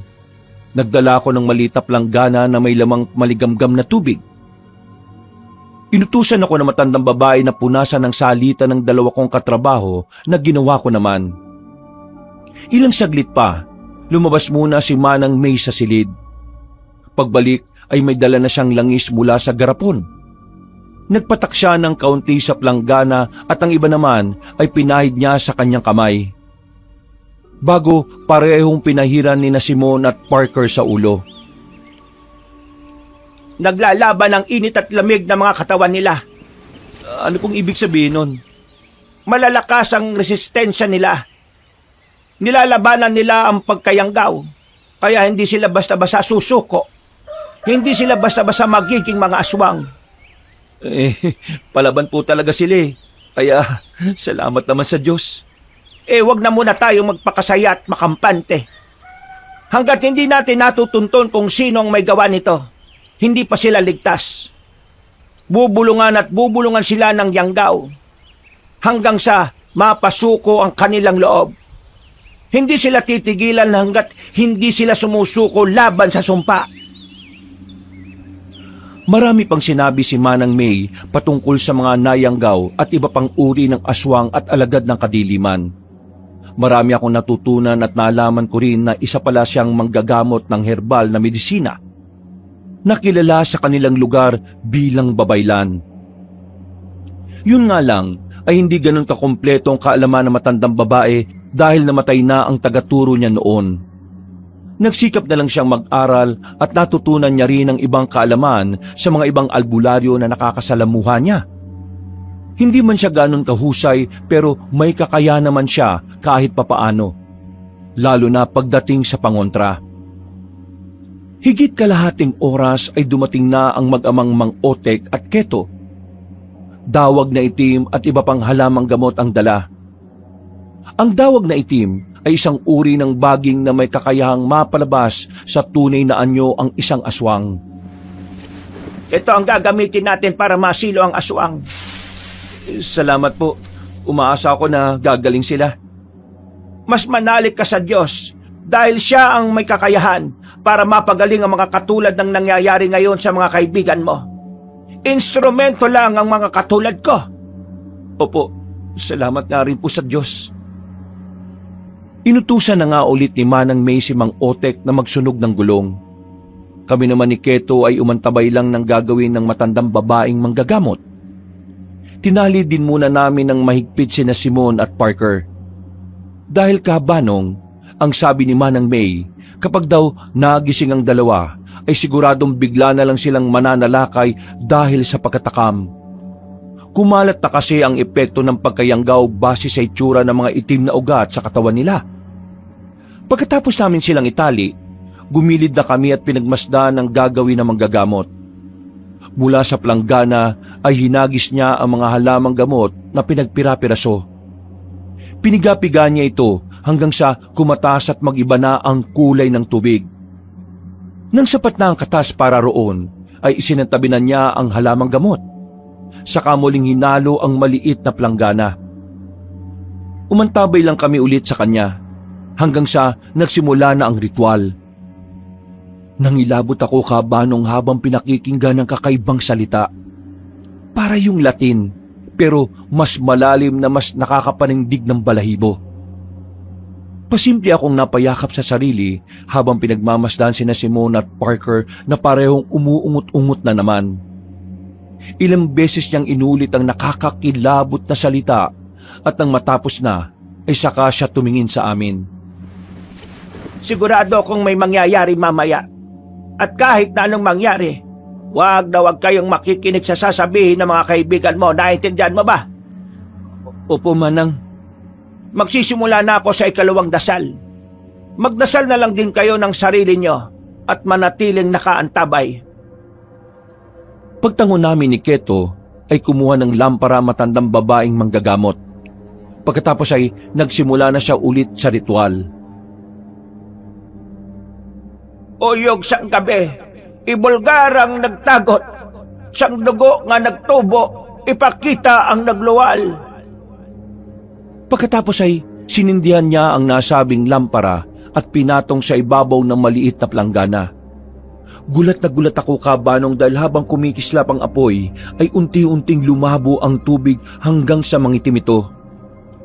Napatingin kami roon ni Keto at ganun na lang ang gulat namin dahil may imahe kaming nakita. Parang mukha ng babae. Morena, mahaba ang buhok. Maganda pero may mga matang mapupula. Pamilyar sa akin ang babae kaya napabaling ang atensyon ko kay Manang May. Kilala ko po yung babaeng yan, Manang. Siya yung naroon sa kasiyahan nung first night namin dito. Oo, si Lerma. Opo, siya nga po. Yung sinabi niyong babae na mabait at tahimik. Hindi rin ako makapaniwala na siya ang nangyanggaw sa mga kasama mo. Ang totoo niyan, hindi ko rin inakala na siya ang busaw. Hindi sumagi sa isipan ko ang bagay na ito. Siguradong magugulat ang mga taga-baryo kapag nalaman nila ito. Pero bakit niya po tinatarget ang mga kaibigan ko? Katulad nga ng sinabi ko, kayo ang mga dayuhan. Kayo ang may mga bagong dugo sa pang-amoy niya. At yan ang gusto ng mga busaw. Isang bagong dugo para mapanatili rin sila sa mga bata nilang anyo. Naputol na kami sa pag-uusap dahil biglang napamulagat sina Simon at Parker. Natakot ako dahil matindi na ang pamumula ng mga mata nila na para silang may mga sore eyes. Tumitig sila sa amin na parang gulat na gulat. Lalo na nang maabutan ng mga sarili nila na nakatali ng mahigpit. Ano ibig sabihin nito, Peter, ha? Bakit kami nakatali dito sa kama? Pakulan mo kami! Ano ba nangyayari, ha? Parang bato? Hindi magandang biro to, ha? Pakawalan mo kami! Pasensya na po, sir. Ano ba ang ginagawa mo? Bilisan mo na! Kalaga mo na kami! Kahit ako na lang! Huwag mo na ako idamay sa pagpaprank-prank na ito! Hindi kita pwedeng pakawalan, sir, eh. Anong hindi pinagsasabi mo? Bibilang ako ng 3, ha? Kung hindi, yari ka sa akin! Hindi talaga pwede, sir, eh. Peter, pakawalan niyo ako rito. Nagugutom ako eh. Nauuho ako. Bilisan mo na. Hindi ako nakaimik dahil sa nakakatakot na sigaw na yon. Nang mapabaling kami kay Parker ay tila napupuno na ng itim na ugat ang kanyang muka. Naglalaway na rin siya habang pilit na kumakawala sa matinding pagkakatali. Ganun na rin ang ginawa ni Simon. Pareho silang nagsisisigaw at nakikiusap sa akin, Kabanong, para pakawalan ko sila. Sa kabilang banda ay naawa ko sa kalagayan nila pero natatakot din ako ng husto. Pinigilan naman ako ni Keto at tinawakat sa magkabilang balikat. Huwag kang lalapit sa kanila, kundi sasakmalin kanila at sigurado akong mamamatay ka. Gumilid lang kayo at magdasal. Ako na munang bahala sa kanila. May kinuha si Manang May na may kalakihang garapon. Ang laman nito ay pinaghalong abo at buhanging itim. Dumukot siya ng kaunti at tinagisan sina Simon at Parker. Nagsisisigaw ang mga yon habang nagwawala ng gusto. Kung ano-ano rin ang murang lumalabas sa mga bibig nila. Galit na galit sila at kung ano-ano na ang mga sinasabi. Walang iya ka, matanda ka! Kapag nakakawala ako dito, ikaw ang una kong kakatayin! Pipira-pirasuhin ko ang katawan niyong lahat. Kakainin ko ang mga laman loob niyo at wala akong ititira kahit na buto. Manahimik kayo! Kapag di pa kayo tumigil sa kakaputak, uubusin ko sa inyo itong itim na buhanging may abo! Galit na nanahimik ang dalawa sa takot nilang matamaan ulit ng sinasaboy ni Manang May. Hindi ko maintindihan ang nangyayari kaya lumapit ako sa likod ng matandang babae kasama si Keto. Ito ang pangontrang itim na buhangin na may inabuhang holy water. Pangontra ito sa lahat ng alagad ng kadiliman at kapag tinamaan sila nito, para silang sinusunog sa impyerno. Kaya ganyan ang reaksyon nila. Ganun po pala. Peter! Please naman! Pakawalan mo kami rito! Huwag kang makinig sa matandang yan! Sila ang gumawa nito sa atin! Walang mangyayaring masama sa'yo! Pakawalan mo na kami! Sige na! Pakawalan mo na kami! Para makalis na tayo sa impyernong lugar na ito! Papatayin tayo ng mga taga rito! Huwag ka maniniwala sa kanila! Hindi kaagad ako makapagsalita dahil ang totoo ay hindi ko na rin talaga alam kung sino ang paniniwalaan. Naisip ko kasi kabanong na posibleng tama ang sinasabi ni na Simon at Parker. Pero sa huli ay mas nangibabaw pa rin ang paninindigan ko. Gusto ko talagang mailigtas sa mga kasama ko at makauwi kami pare-pareho ng ligtas. Pasensya na, Sir Simon. Paring Parker, kailangan ko tong gawin para maibalik kayo sa dati. Nagwala nga sila Simon at Parker dahil sa sinabi kong yon. Galit na galit sila at kung ano-anong mura na naman ang kanilang pinagsasasabi. Dahil dito ay inakay na ako ni Keto palabas ng silid. At pagkatapos ay muli silang sinabuyan ni Manang May ng itim na buhanging may abo. Sa unang pagkakataon, dito lang ako nakarinig kabanong ng tinig na nagsusumigaw ng mga demonyo. Parang napoposes sila Simon at Parker. Pero kalaunan ay tumalima rin sila pagkalaon. Nanahimik ang silid at saka lumabas doon si Manang May dala ang garapon. Kumusta na po sila, Manang? Nakatulog na ulit sila. Siguradong gabi na sila magigising. Kaya bago mangyari yon, ay dapat may gawin na tayo. Ano pong gagawin natin, Manang? Nag-aalala ako para sa kanilang dalawa eh. Paano po kung mahuli na tayo? Huwag kang mag-alala dahil may oras pa. Hindi pa ganap ang sumpa sa kanila. Katulad ng sinabi ko kanina, malalakas din ang pakikipaglaban ng resistensya nila sa sumpa. Pero hindi nga rin dapat magpakampante. Kailangan nating mahanap si Lerma bago tuluyang magdilim at lumalim ang gabi, kung saan mas malakas ang puwersa ng kaaway. Pagkatapos ng pag-uusap namin yon kabanong, ay saka pumasok si Mang Otek. Dito na nga sinabi ni Manang May ang tungkol sa pagiging aswang ni Lerma. Dali-daling umalis ang Ginoo para ipamalita sa mga taga-baryo ang tungkol dito, upang makiisi sila sa paghahanap kay Lerma. Bukod doon ay muli kaming nag-usap na matandang babaeng manggagamot. Peter, makinig ka sa sasabihin ko. Sigurado akong sa mga oras na ito, nararamdaman na rin ni Lerma ang epekto ng ginawa ko sa mga kaibigan mo. Magkukubli siya at magtatago ng ilang araw. At sa mga araw na yon, siguradong manghihina na ang katawang lupa ng mga kaibigan mo. Kung di sila mamamatay, kakawala sila hanggang sa makatikim ng sariwang dugo at karne ng tao. Ano pong dapat natin gawin? Sabihin niyo lang po, Manang. Kailangan mong hanapin si Lerma. Naniniwala ko na meron kayong koneksyon. Sa ilang araw na pagsunod niya sa iyo, may lubid na hindi nakikitang magkokonekta sa inyong dalawa. Ito ang gagamitin natin para mahanap mo siya at ikaw din ang magiging susi para makabalik sa dati ang mga kaibigan mo. Sige po, gagawin ko po ang sinasabi niyo. Kahit natatakot ako at alam kong delikado. Huwag ka mag-alala dahil sasamahan ka ni Keto. Kami naman ni Otek ang bahala rito sa mga kaibigan mo. Sigurado rin ako na tutulong ang mga taga-baryo dahil likas na sa amin ang tumutulong sa mga katulad ninyo. Hindi kami papayag na masira ang imahe namin dahil sa isang busaw. Sige po, maraming salamat po. Sumunod ka sa akin sa bodega. Halika. Habang binabantayan ni Keto ang silid kung saan naroroon sina Simon at Parker, nagtungo na nga kami sa bodega. Mula sa lumang kahon ay meron kinuha si Manang May na isang maliit na panyong meron daw orasyon.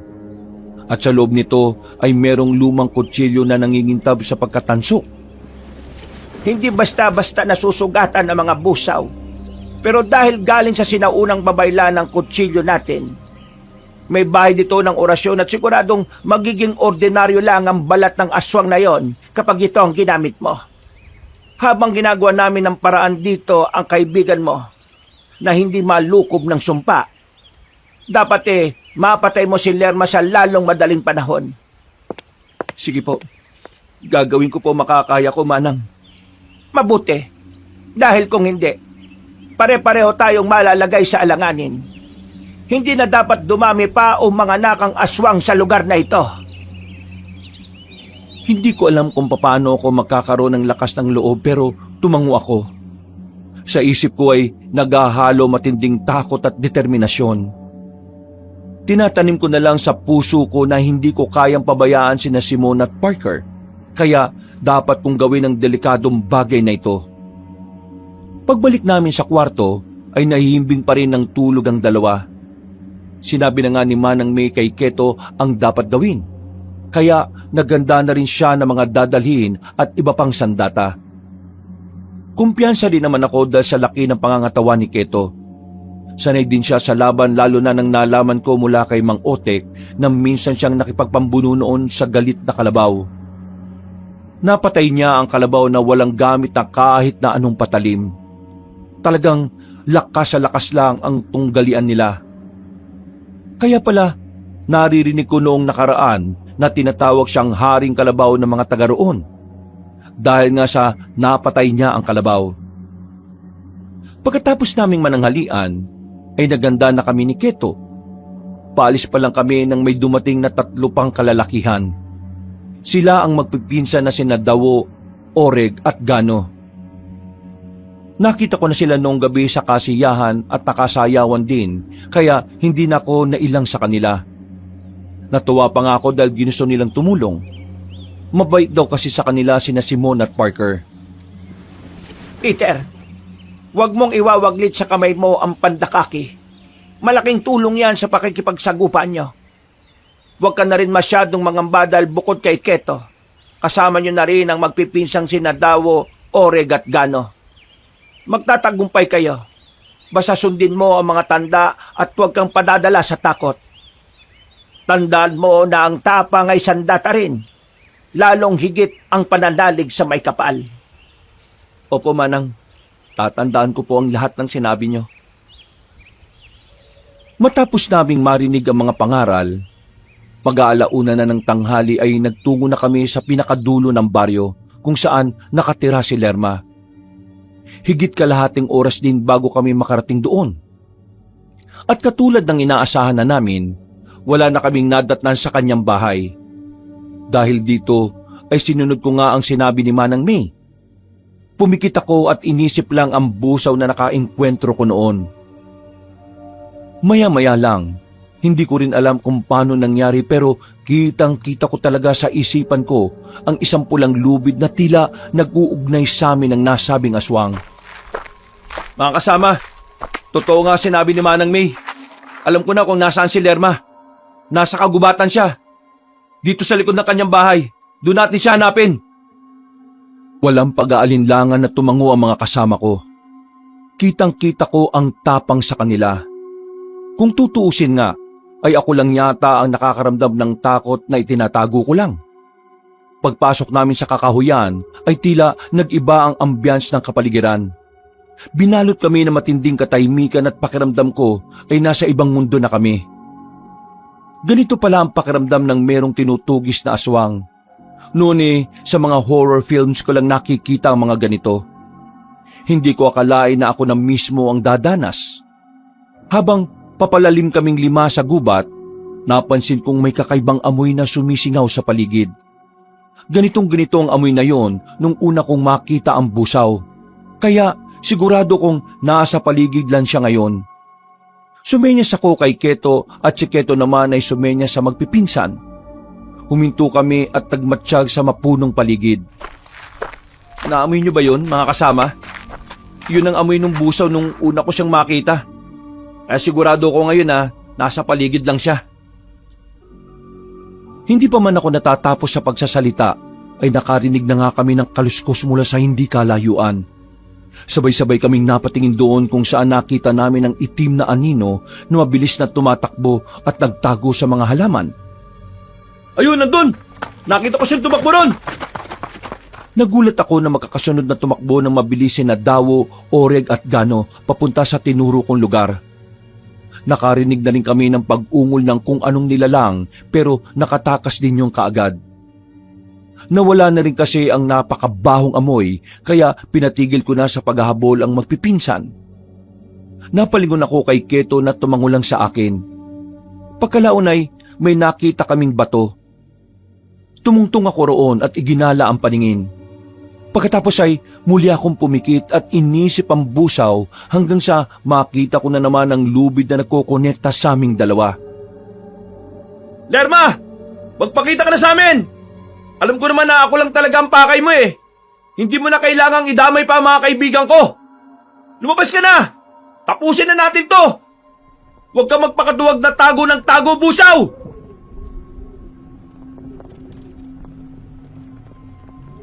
Wala akong narinig na tugon, kundi ang malamig na samyo ng hangin na dumampi sa aming mga katawan. Dahil dito ay bumaba na ako sa batong yon at nagpatuloy sa paghahanap. At makalipas nga ang ilang minuto, sa pagitan ng mga puno ng nara ay may nakita kong tila nakasampay. Nilapitan ko ito ng dahan-dahan at halos mabilaukan ako sa nakita kaya lumayo din kagad ako.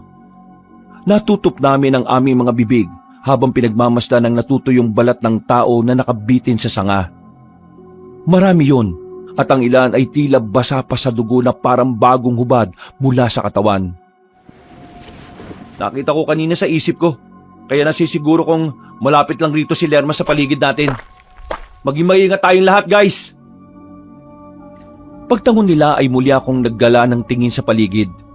Tumingin ako sa relo at nang makita kong 3:00 na ng hapon ay meron akong kinuha sa bulsa. Ito kasi ang bilin kanina ni Manang May. Guys, magpaliyab na tayo ng tuyong sambong. Pagtangon ni Naketo, Dawo, Oreg at Gano ay magkakasunod na nga naming niliyaban ng tuyong sambong. Kumalat ang usok nito sa paligid hanggang sa makalipas ng ilang minuto, narinig namin ang ilang malalakas na sigaw mula sa hindi kalayuan. Isang matinis na tinig na hindi galing sa tao. Napatingin kaming lahat sa kinaroroonan ng nakakakilabot na boses. At bago ko pa man maigalaw ang mga kamay at paa ko, ay may biglang humagibis mula sa lilim. Isang aninong napakabilis na parang ihip ng hangin na may kasamang amoy ng bulok na dugo. Tumalon ako paharap at tumama ang isang kamay ko sa puno. Paglingon ko ay doon ko na nga nakita si Lerma na namumula ang mga mata. Naging alerto na rin ang mga kasama ko na nagkanya-kanyang bunot ng kani-kanilang sandata. Sa wakas, nagpakita ka rin! Huwag kang umastang matapang, Peter. Naririnig ko ang mabilis na tibok ng puso mo. At ng puso niyong lahat. Talagang pinuntahan niyo pa ako dito, ha? Ang akala niyo naman mapapatay niyo ako? Hindi niyo ako kakayanin! Ah! Napalundag ang babaeng aswang matapos siyang sabuyan ni Dawo ng buhanging itim na binigay sa amin ni Manang May. Galit na galit siyang humarap sa amin at umangil ng umangil. Walang hiya! Mga walang hiya! Ano? Bakit umaatungal ka ngayon dyan, ha? Akala mo ba, hindi ka namin kakayanin, ha? Isa pa lang ang sumusugod sa'yo. Paano pa kaya kung kami ng lahat? Mayabang ka! Nagkamali ako ng pagpili sa'yo. Katulad ka rin pala ng mga kaibigan mong may ingay at madadaldal. Dahil dyan, puputulin ko na ang koneksyon ko sa'yo. At katulad ng ginawa ko kay Simon at Parker, yayang gawin din kita. Gagawin kitang alipin ko. At kayo namang 4, gagawin ko kayong lahat ng pagkain ko. Ang dami mong sinasabi. Hindi ikaw ang magdidesisyon dahil hindi kami ang dihado dito. Ha! Tingnan natin! Nagpakawala siya ng nakakatakot na pag-ungol na may pagkamatinis. At ilang saglit pa ay unti-unti nang nagbago ang kanyang anyo. Siyang-siya nga ang nakakatakot na busaw na nakita ko.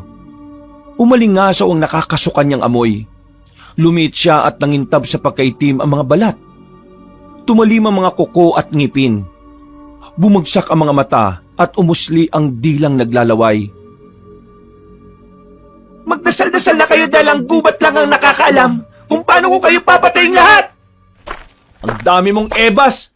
Sugod na mga kasama! Magkakasunod na nga kaming umaksyon, habang ang aswang naman ay nagtaas na mga kamay at tumalon palapit sa amin. Dahil dito ay binunot ko na sa likod ang pamalong bakal na siya kong sandata. Iwinasiwas ko ito habang siya ay pasalakay kay Keto. Tumama ang pamalo sa kanyang braso. Napatras siya at biglang naghumiyaw na parang mabangis na hayop na nasaktan. Ano? Sugod pa, dali! Ano yung ginawa mo? Bakit ako napasok sa bakal na yan, ha? Gusto mo malaman? Tumingin ka sa likuran mo, tanga! Bago pa makalma ang aswang, ay sumalakay na ang magpipinsan. Naunang nagsaboy si Dawo ng itim na buhangin. Naiwasan yun ni Lerma pero ang dalawang sumunod na pag-atake ay hindi na niya natakasan. Nahiwa siya ng itak ni Orig sa kaliwang kamay habang si Gano naman ay nasapol siya sa kanang hita. Napasigaw na naman sa sakit ang aswang habang hinahawakan ng tama ng sugat. Tumagas doon ang itim na dugo, dahilan para umalingasa ulit ang mabahong amoy na parang nabubulok na ewan. Pero imbis na tumakbo, ay lalo siyang naging mabangis. Kitang-kita ko sa mga mata niya ang tapang at galit na siya niyang nagiging parang determinasyon para lumaban. Tumalon siya at nagpaikot-ikot sa mga kapunuan. Sa bilis ay hindi namin nasundan kung nasaan siya. Namalayan ko na lang na nasa kaliwa ko na siya nang marinig ko ang malakas niyang pag-ungol. Dala na matinding galit, tinulak niya ako sa lupa at naramdaman kong pumatak ang laway niya sa braso ko. Mainit din ito na parang pinakuluang tubig. Naalala ko tuloy bigla ang sinabi ni Manang May na ang sanhi ng pagkayanggaw ng mga katrabaho ko ay ang laway ng aswang. Kaya dali-dali kong tinakpan ang bibig ko at pilit na kumawala sa kalaban. Yayanggawin kita! Ang! Napaiktad si Lerma at napalingon sa likod. Nang makita niyang pasalakay na ang apat kong kasama ay tumalon siya palayo. Pero hinawakan ko siya sa paa para hindi na siya makakawala pa. Nanlaban siya at pinagsihisi pa ako sa muka pero hindi ako nagpatinag. Pinagkakalmot niya ako sa muka pero binaliwala ko ang sakit dahil para hindi na siya makatakas pa. Bitiwan mo kung walang yaka! Hindi! Hindi kita pakakawalan! Hanggat hindi mo pinabalik ang mga kaibigan ko sa dati! Mamatay na kayong pareho! Ah! Magkakasunod siyang sinabuyan ni Dawo ng itim na buhangin. Kaya para makakawala sa akin ay napilitan siyang putulin ang kanang paa niyang hawak-hawak ko. Nagulat din ako sa pangyayari, kaya hindi ko rin siya napigilan. Namalayan ko na lang yon nang makita ko siyang tumatakas papalayo. Guys! Tumatakas siya! Huwag niyo siya patakasin! Hindi siya pwede makakawala! Dali-daling sumunod ang magpipinsan. Si Keto naman ay naiwan at tinulungan akong itayo. Pinunasan ko ang mukha kong puno ng kalmot. At kahit na mahapdi na, ay hindi ko to masyadong ininda. Mas nauna ko kasing naisip sina Simon at Parker. Hindi sila po pwedeng maging aswang ng tuluyan. Kaya nang tanungin ni Keto kung ayos lang ang lagay ko, ay tinanguan ko na lang siya. Nagpatuloy na kami at sinundan ng magpipinsan. Hanggang sa marinig na namin ang matinding pag-angil ng kalaban. Pagdating namin sa labanan, nakita kong nakahandusay na si Lerma at tila hirap na hirap. Nang gigilitan na siya ng leeg ni Orig at Gano, ay bigla na siyang nag-anyong tao. Anong awa niyo na, Peter? Huwag niyo akong papatayin, pakiusap. Hindi ako masamang tao. Biktima lang din ako. Anong biktima pinagsasabi mo? Wala akong ibang pagpipilian. Hindi ko ginusto na maging isang busaw. Inilipat lang sa akin ng walang kwenta kong nanay ang sumpang ito dahil ayaw niya rin ako maging masaya. Hindi ko to pinili kaya biktima lang din ako ng sumpa. Kaya ipinasa mo rin sa iba yung pagiging aswang? Yung bang dahilan mo, ha? Oo, dahil wala na akong kasama sa buhay. Ayaw ko maging miserable ang buhay ko. Ayaw ko mamatay na mag-isa. Ayaw ko maging mag-isa habang buhay. Kaya nung nakita kita nung gabing yon, doon sa kubo, bago kayo magpunta rito, nakaramdam ako ng kakaiba. Nakita ko ang sarili ko sa iyo, Peter. Alam kong pareho lang tayo na naghahanap na makakasama sa buhay. Kaya nga nagkaroon tayo ng koneksyon. Pakiusaw, huwag mo akong patayin. Huwag niyo akong papatayin. Magbabago na ako. Aalis ako sa lugar na ito at hindi nagagawa ng masama sa ibang tao. Nagsasabi ka ba ng totoo? Oo. Bilang patunay, ibabalik ko si Simon at Parker sa dati. Aalisin ko ang sumpa ng pagkayanggaw sa kanila. Totoo bang gagawin mo yan? Oo nga, maniwala ka. Gagawin ko na ngayon kung gusto mo. Sige, gawin mo na ngayon. Lumapit kayong lahat sa akin. Napatingin ako sa mga kasama ko bago magbalik ng tingin kay Lerma.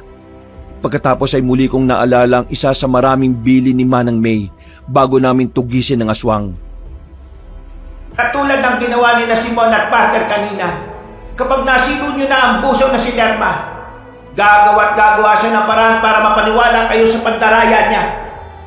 At kapag sa tingin niya ay mapapaniwala na niya kayo, saka siya aatake para mapatay kayong lahat. Kaya kahit anong sabihin ng halimaw na yon, ay wag na wag niyo siyang paniniwalaan. Kailanman ay hindi nagsasabi ng totoo ang alagad ng kadiliman. Nang maalala ko mga yon kabanong ay marahan akong lumapit kay Lerma. Pero tumigil din ako nang nasa 6 feet na lang ang layo namin. Kaya nagtaka siya. Isa mo na, Peter. Lumapit ka na rito para maibalik ko na sa dati mga kaibigan mo. Sa tingin mo talaga maniniwala pa ako sa sinasabi mo? Kailanman, hindi nagsasabi ng totoong alagad ng kadiliman. Kaya hindi ako maniniwala sa'yo. Wala ka sa akin, parang awa mo na. Pasensya ka na dahil ang paniniwalaan ko lang ngayon, bago lumubog ang araw, dapat mapatay ka na namin, Lerma. Nang sabihin ko yon, ay biglang nagiba ang hilat siya ng pagmumukha niya. Muli siyang nag-anyong aswang at galit na galit siya sa amin. Sinubukan niyang umalma pero sinabuyan ulit siya ni dahon ng buhanging itim. Naguhumiyaw siya sa sakit at kitang-kita ko kung paano umusok at matuklap ang kanyang mga balat. Walang iya kayo! Walang iya kayo! Pasensya na, Lerma, pero kailangan mo nang mamatay para mabuhay ang mga kaibigan ko. Malapit ang lumubog ang araw, kaya hindi ako papayag na mabuhay ka pa. Hindi mo ko kayang patayin! Hindi mo kayang pumatay! Hindi talaga. Kaya ako nga sinama rito magpipinsang Dawo, Orig at Gano Sila ang mga taong kaya kang patayin dahil malaki ang atraso mo sa kanila. Palitang pinagmasdan ni Lerma ang magpipinsan hanggang sa mamukhaan niya ang mga ito. Kanina kasi habang papunta kami sa gubat, nakwento ng tatlo na ang busaw din ang dahilan kung bakit namatay ang mga mahal nila sa buhay. Natatandaan pa na kayo. Kayo yung anak ng mga taong yon na mas pinilang tapusin ang mga sarili nila kaysa maging mga alagad ko. Muling nagsaboy si Dawo ng buhanging itim.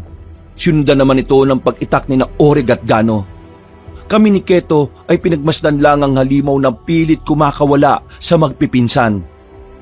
Nakakawala pa nga siya, pero nang subukan niya uling tumakas ay muli siyang natamaan ng buhanging itim.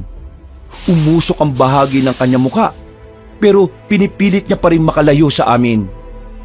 Pagkakapit niya sa puno ay nabali ang sanga nito. Nahulog siya at tumama ang hita sa matulis na bagay.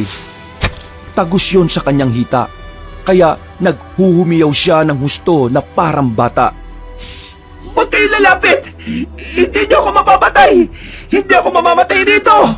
Babalik ako kayo kapag nakatakas ako! Napunit ang hita niya matapos sipain ni Orig. Pero kahit putol na ang isang paa, ay sinikap niya pa ring tumakas.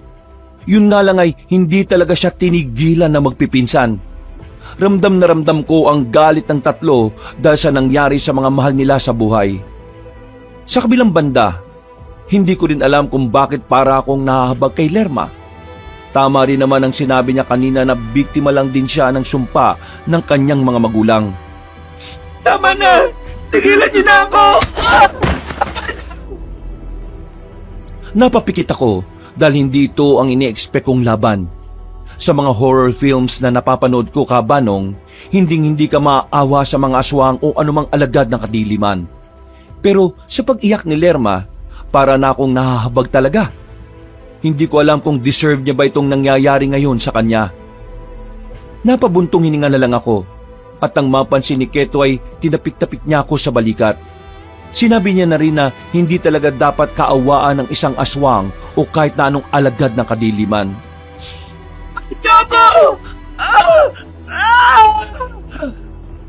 Pero sa huli ay walang nagawa si Lerma dahil marami na rin ang dugong nasayang sa kanya. Tuluyan na siyang nanghina at bumalik sa pagiging anyong tao.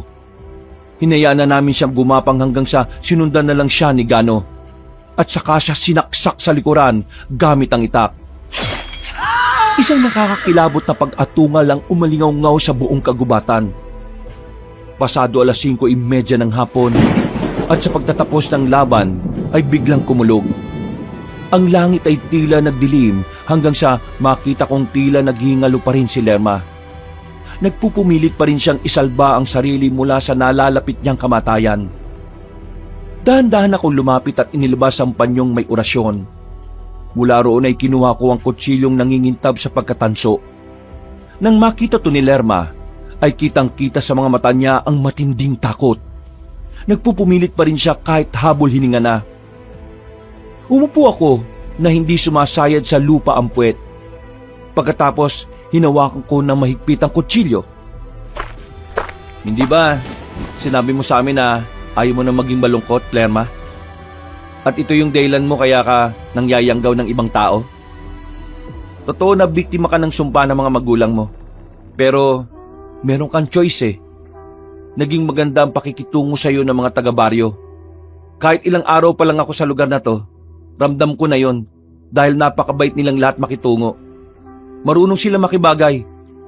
Ganun na lang din sana ang ginawa mo, Lerma. Pinakitunguhan mo na lang sana ang lahat ng maayos.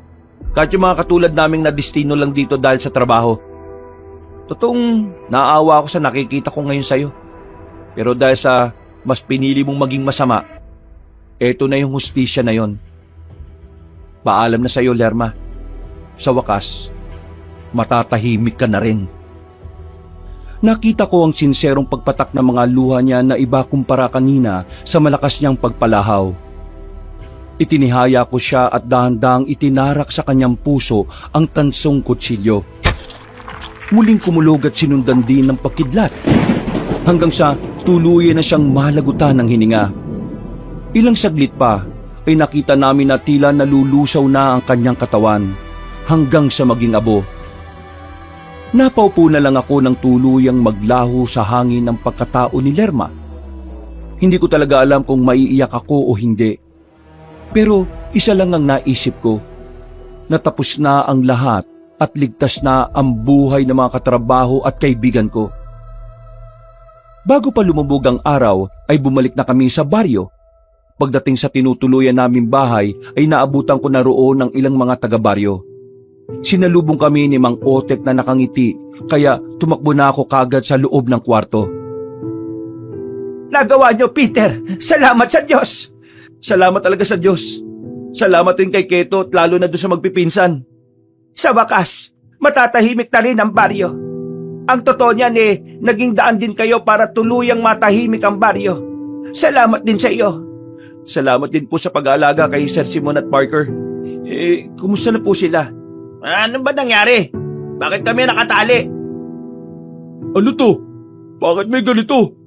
Teka, bakit parang namamalot yung boses ko? Ang sakit na lalamunan ko para akong sumigaw na sumigaw ah. Ako rin. Oy, Peter, pakawala mo nga kami rito. Banda ka sa amin talaga. Napangiti na lang ako nang makitang ayos na ang aking mga kaibigan. Makalipas ang ilang araw, nagpasya na lang din ako na hindi na ikwento sa dalawa ang nangyari sa kanila. Kahit hanggang sa ngayon, kabanong, hindi pa rin nila alam ang tungkol sa pakayanggaw nila. Bago kami umalis sa baryo kung saan kami nadistino, muling nagpakain ng mga taga roon. Tuwang-tuwa kami dahil pakiramdam ko ay taga rito lang din kami. Ibang-iba talaga ang pakikitungo nila na para lang kaming kapamilya.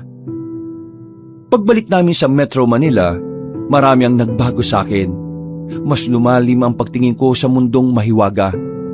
Mas naging matured din ako at marami akong natutunan sa pagkadestino namin sa isang liblib na baryo ng Leyte. Marami man tayong karanasan na mapapait. Hindi to pwedeng maging dahilan para iparanas natin sa iba ang ating naranasan. May kanya-kanya tayong pinagdaraanan sa buhay pero ang importante sa lahat ay kung paano natin to haharapin nang hindi nakakatapak ng ibang tao at wala tayong nasasaktan o nadadamay. Higit sa lahat, palagi nating isipin na hindi tayo pinababayaan ng Diyos na manlilika.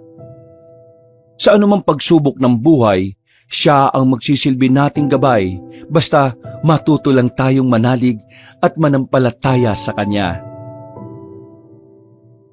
Mga kabangers, mga kayanggaw, kabanong po, maraming salamat po at naway nagustuhan niyo po yung kwento natin ngayong araw na ito ha. Pero kung nabitin po kayo, pwede rin po kayong dumalo sa iba natin mga channel. Yung isa po yung Pamela Clamil channel. Ako rin po nagnanarrate doon on minsan bilang si Lolo Pael. At sana bisitahin nyo rin po yung bago-bago nating channel, yung Kabanong version 2.0. Nako, napakaganda po ng video natin doon at sa mga susunod na isasalang natin. Bakit kanyo? Kasi yung video doon may mga images na rin po na gumagalaw. At bukod sa images na gumagalaw, meron din na po itong music and effects. Kaya pwede na kayong nanonood o pwede rin kayong nakikinig or pwedeng both. Di ba? Ang ganda po. Kaya kung magugustuhan nyo rin po yung mga ibang channel natin na yon, wag nyo pong kakalimutan na mag-subscribe ha. At syempre, mag-iwan na rin po kayo ng comment at pindutin nyo na rin po yung like button. At para hindi na kayo mahirapang maghanap, ilalagay na po namin sa description or pin comment po yung mga link ng mga channels na ito. Hanggang sa susunod na mga kwento, wakas!